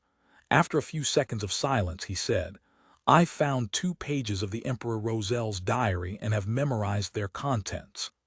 "I have 1 page," Audrey, whose vision was obscured by the fog, said as though she was removed from the conversation. "Pretty good." Klein did not allow his joy or his disappointment be noticed from his voice. He felt joy as there were 3 full pages, but disappointment also because there were only 3 pages. Their initial search for the diary was definitely easier, for all they had to do was ask through their connections and channels they were already familiar with. Collecting the pages would become more and more difficult as time went on, as it would involve more and more elements. "Should we express them now?" Audrey inquired with a calm tone. "Yes." Klein simply nodded. He maintained his posture without any change. He had to be cautious in front of a spectator. As he finished his sentence, pieces of yellowish-brown goatskin parchment and dark red fountain pens appeared in front of Audrey and Alger. The 2 of them picked up their pens and started to recall the symbols they had seen. They also infused the emotions of expressing them out. Silently, lines of text appeared on the goatskin. Some of them appeared proper, some delicate, others slanted. In a mere minute, the contents that Alger and Audrey had forcibly memorized were all written. Klein willed the 3 pieces of parchment into his hands. He gave the pages a cursory glance and realized that some of the grammar was wrong. There were also missing and wrong words in the content. But experimentation had proved that incorrect sequencing of words to some extent did not affect the overall comprehension of Chinese. Klein was also not afraid of missing words, since he often read web novels filled with censored asterisks. 8th April. I stood at the bow of Black King and stretched my arms, saying to Grimm and Edwards, "My fortune is yours for the taking, but you'll have to find it first." I left everything I own at the ends of the fog sea. They did not understand my humor at all and even asked if I really had other treasures. How boring. You can't be my 4 horsemen of the apocalypse if you keep it that. 11th April. I discovered a nameless island that was not on a safe sea route. There are a good number of extraordinary animals there. No, I prefer calling them extraordinary beings. It feels more impressive that way. Other than that, there are several weird creatures on the island. I believe that if Darwin had been transmigrated there, there is no way he could have written his theory of evolution. 15th April. Grimm has suddenly become a little odd. Has he been infected by something? When did Emperor Rosel, who was born in the Inti's kingdom, set off on a voyage? The fog sea should be the sea west of the Inti's republic. Yea. I need to use historical information from the library to cross-reference this. Klein quickly finished reading a page, casting his gaze to the back of the piece of paper. At this point, he no longer hid the fact that he could decipher Emperor Rosel's secret symbols, since this ability fitted the persona and status of the fool. Audrey and Alger did not speak. They waited silently, as if unsurprised by such a revelation. In fact, they even believed that it was only right. 2nd October. They actually wanted me to marry Matilda from the Abel family without even consulting me first. Heavens, I have not even met her. No, I must decline. Even if I were to run away from home and survive on my own and suffer the vicissitudes of life, I must fight against this marriage. 5th October. Miss Matilda is really pretty. 6th October. Her personality and her demeanor is just my type. I am starting to look forward to the marriage. Hey, Emperor, where is your integrity? Klein leaned back into his seat, not allowing his emotions to pass through the fog. He realized that Gustav did not write in his diary every day early on. Most of the time, he would only write in the diary when there were certain events that he needed to lampoon, record, or to vent his emotions. He shifted his gaze downward. Klein looked at the last sentence of this page. 9th October. They actually called me the son of the steam. I like that very much." Klein was a little disappointed that the information in the first 2 pages was of little value, but he did not turn sullen. He moved the 3rd page to the top. This page had content written on both sides of the paper. Find authorized novels in Webnovel Faster Updates. Better experience, please click www.webnovel.com for visiting. 21st May.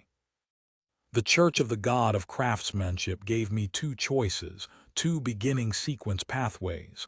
One of them is the Savant. It is a complete sequence pathway they possess.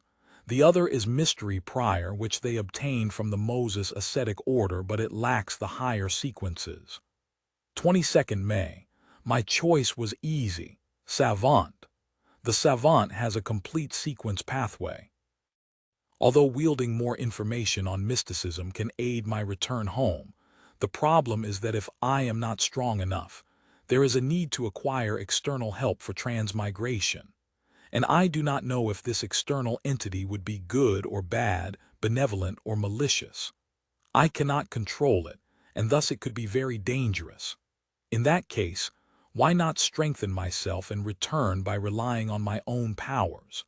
Thus, the complete sequence was the most important factor in my considerations. 23rd May. I have become a savant.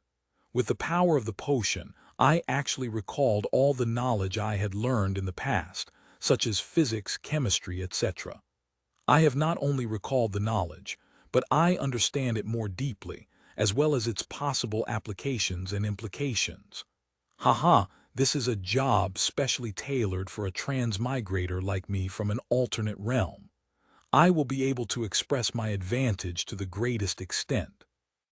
I have to say that if I were to return in my present state to the 3rd year of high school, I would definitely become top scholar. If I could further specialize in an area, it wouldn't even be too hard for me to become a scientist. 26th May. I am enjoying my status as a savant. Something odd worth mentioning. When I address myself as a savant, doing things that are in line with this role, the murmurings that drive me crazy become considerably softer. I have also been able to control my occasional temper outbursts. I have also recalled the matter regarding the diary. Is this the acting that the mysterious Mr. Zaratal mentioned? This could be key in resolving the side effects posed by potions. As Klein read the diary page, he had a deep realization that there was a fundamental difference between how he and Emperor Roselle did things. For example, regarding the matter of returning home, Klein considered grasping in-depth knowledge of mysticism to avoid risks and accomplish his goal, while Emperor Roselle preferred to rely on himself and face the risk. I have to say, I envy people like that sometimes. Perhaps everyone yearns for something they do not possess, of course. I also have to consider strengthening myself. Both of these are important, Klein thought, sighing a little. The description provided by Emperor Roselle about acting instilled Klein with confidence that the conclusion he made about acting yesterday was more or less correct. He put the 3 diary pages down, looked up at Justice and the hanged man. He smiled and said, "My apologies, I was too absorbed in reading them." Audrey calmed the envy in her heart and smiled faintly. "I can understand. I hope to one day be able to exchange information about the diary's contents. That will require a price." Klein smiled and glanced at Justice, then swept his gaze towards the silent hanged man. Audrey put her palms together and placed them in front of her. "Mr. Fool, Mr. Hanged Man, I have 3 questions to ask. If you think that the answers warrant a high price, tell me what you want. I will try my best to seek it." "No problem," Alger answered succinctly. Klein nodded and leaned back further, making himself comfortable. Audrey thought for a few seconds and said, "The first question is, what does acting really mean? I realize that the remnant psyche in the potion has minute effects on me. Is that because I've been acting as a spectator all this while?" Alger did not speak. Instead, he looked at the fool as though waiting for him to give an answer. Klein rubbed his finger on the edge of the table and said in a relaxed tone, "Let me explain this with an analogy. Imagine the core powers of your potion as a tightly guarded castle. The remnants of the psyche that can cause a lash back resides within that castle. Our goal is to get rid of it and become the true master of the castle. There are two ways we can do that. The first is to forcefully invade the castle. There is no guarantee that this will work, and you will most definitely injure yourself unless you can suppress it with absolute power. But of course, we are not equipped to do that. The second way is to get the owner of the castle to extend an invitation. This invitation can allow us to slide through the scrutiny of the guards and infiltrate the castle. We can then easily finish off the enemies. But the problem lies in the fact that this invitation specifies the facial features and characteristics of the guest. Thus, we have to disguise ourselves and act as the guest. Do you understand?" Alger immediately asked, as if he had anticipated this reply. "Then the aforementioned invitation is the name of the potion sequence." "That's right," Klein answered with great affirmation. Audrey froze for a moment, having the sudden feeling that she completely understood what acting meant. She immediately exited her spectator state due to her excitement. She praised in joy. "What an exceptional method. I think it fits your title. Its style is very compatible with the Fool. I would never have believed that acting would have such an effect. Luckily, I have been acting as a spectator the past few days." She paused for a moment before saying, "I think that this is a very valuable answer. My heart is not at ease accepting it for nothing. Mr. Fool, what do you need in exchange? Of course, I still remember that I owe you a page of Emperor Roselle's diary." "More pages of Roselle's diary," or Klein paused for a moment. He had wanted to get information about the sequence regarding the seer, but felt that such a low-level request would ruin the mystical image of the Fool. Thus, he chose to give up on it and planned to ask them discreetly some other day. "I just advanced recently and have yet to completely digest the seer potion." He consoled himself and added on without expression, "Anything regarding the Antigonus family, even if I'm already aware of them myself." Alger remained silent for a few seconds. He looked at the top of the long bronze table for a moment before slowly opening his mouth. "Mr. Fool, I believe I can pay you back immediately with the information you requested just now. 60-second blasphemy slate, no problem." Klein tried to maintain his unchanging deep tone. He rested his left elbow on the armrest of his chair and supported his forehead slightly with his fingers, posing as though he was listening calmly. Alger deliberated over his words and said, "The Antigonus is an ancient family. Their history can be traced back to the Cataclysm epoch before the Fourth Epoch and is related to the Second Blasphemy Slate." "The Second Blasphemy Slate. There's a Second Blasphemy Slate. How many are there?" Klein's pupils shrank and he nearly changed his posture. According to what the Hanged Man and Justice have said previously, the blasphemy slate contained the profound mysteries of the 22 paths of the divine. There are 2 of such important items, or even more, 22 paths of the divine. Sequences and pathways. Could these 2 nouns mean the same thing? Every complete sequence pathway leads straight to the throne of the divine. At that instant, the description of the second blasphemy slate gave Klein numerous thoughts. He believed that if not for the thick grayish-white fog concealing him, his emotional reaction would probably have been discovered by Miss Spectator. As for the words cataclysm epoch, he was no stranger to that term as a historian. It was the name of the third epoch. After his recent revision, Klein even knew that the third epoch was separated into 2 eras, the glorious era and the cataclysm era. A second blasphemy slate. Audrey plainly revealed her ignorance on the matter. Before she calmed her emotions, she returned to her spectator state. Nice question. Klein secretly cheered for Miss Justice. It was a question inconvenient for him to ask as the Fool. Alger stole a glance at the fool and noticed that his posture remained the same, nor did he make a sound. Hence, he thought and answered.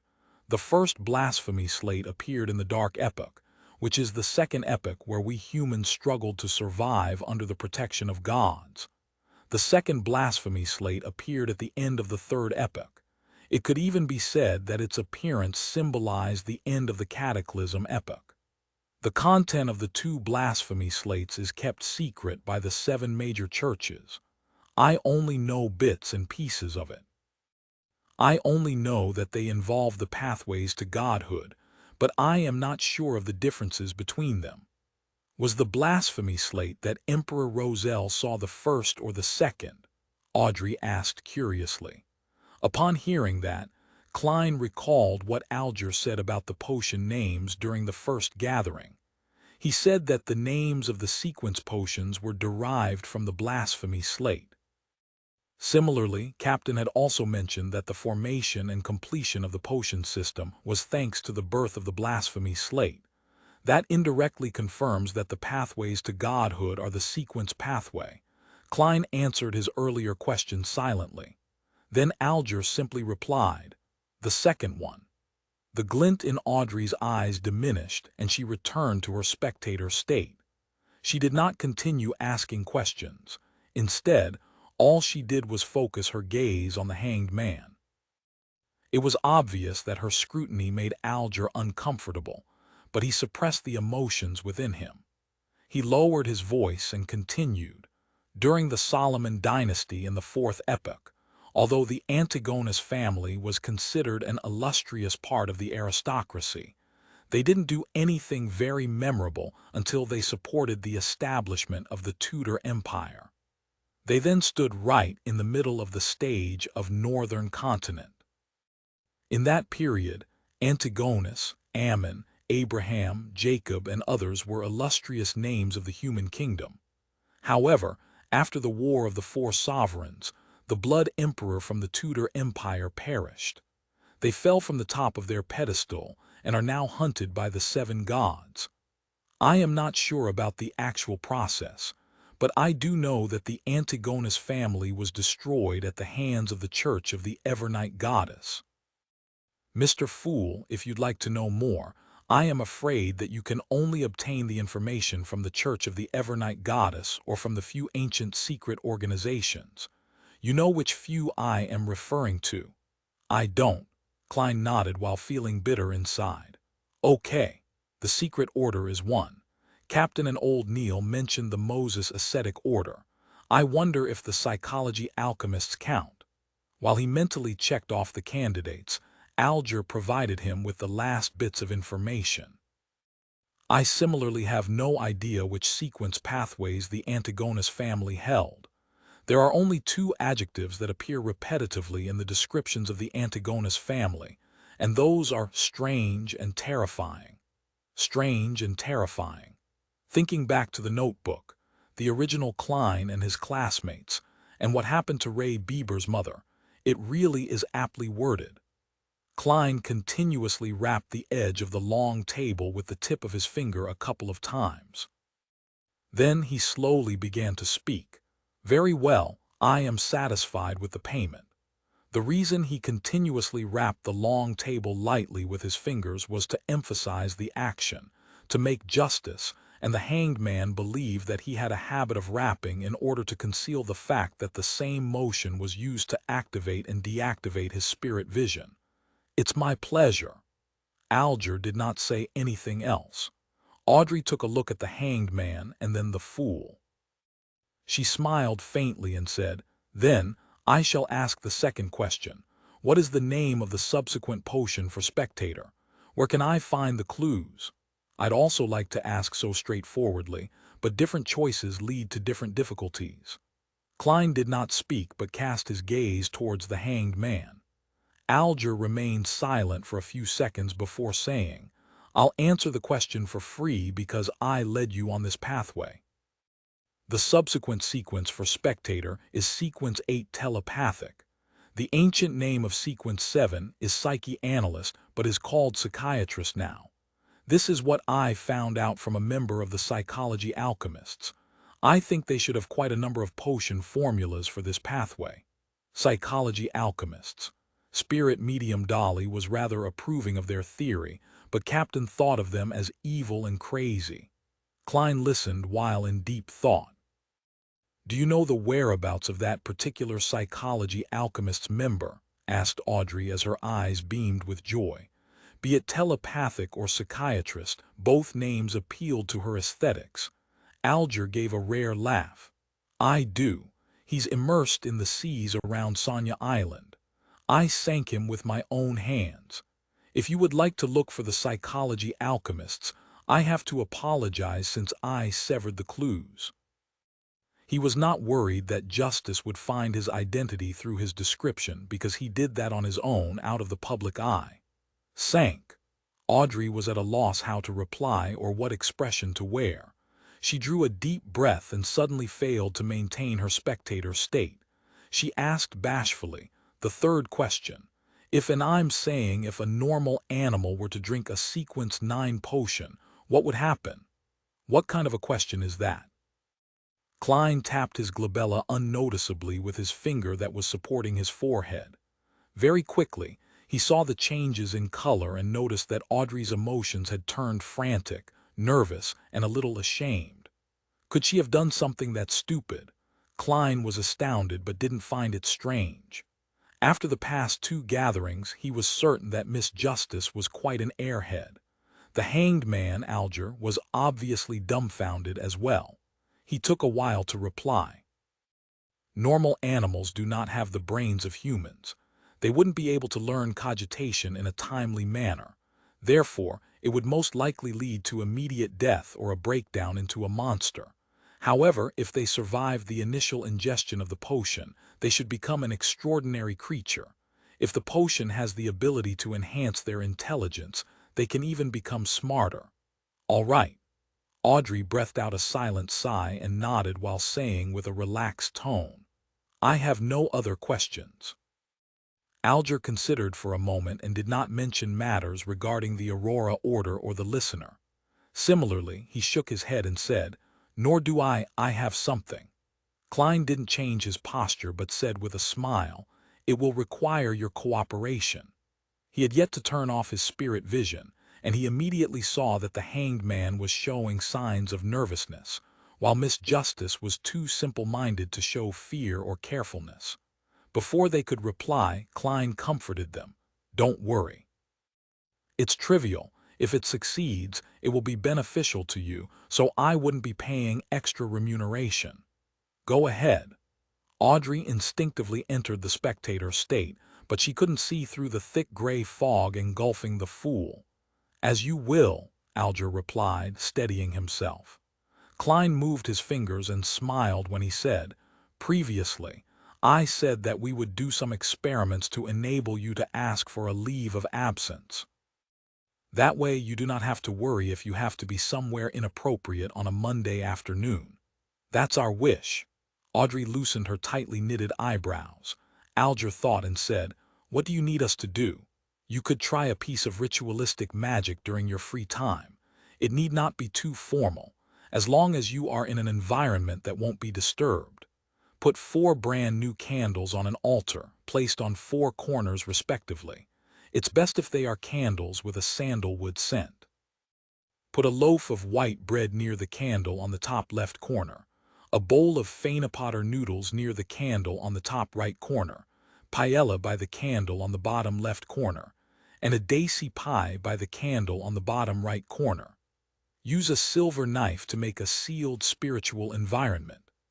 Klein described his modified version of the luck enhancement ritual and taught Miss Justice how to create a spiritual environment for free.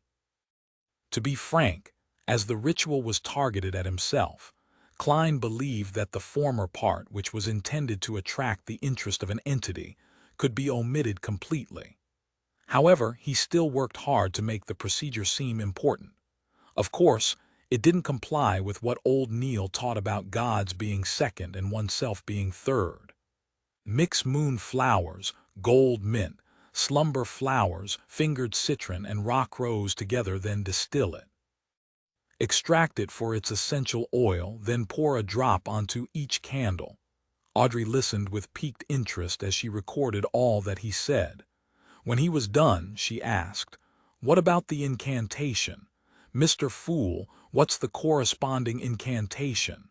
Alger stopped writing with the fountain pen in his hand as well. He turned his head to look at the fool. Klein, who was immersed in the gray fog, tapped the edge of the long table with his finger lightly and said calmly and monotonously in Hermes,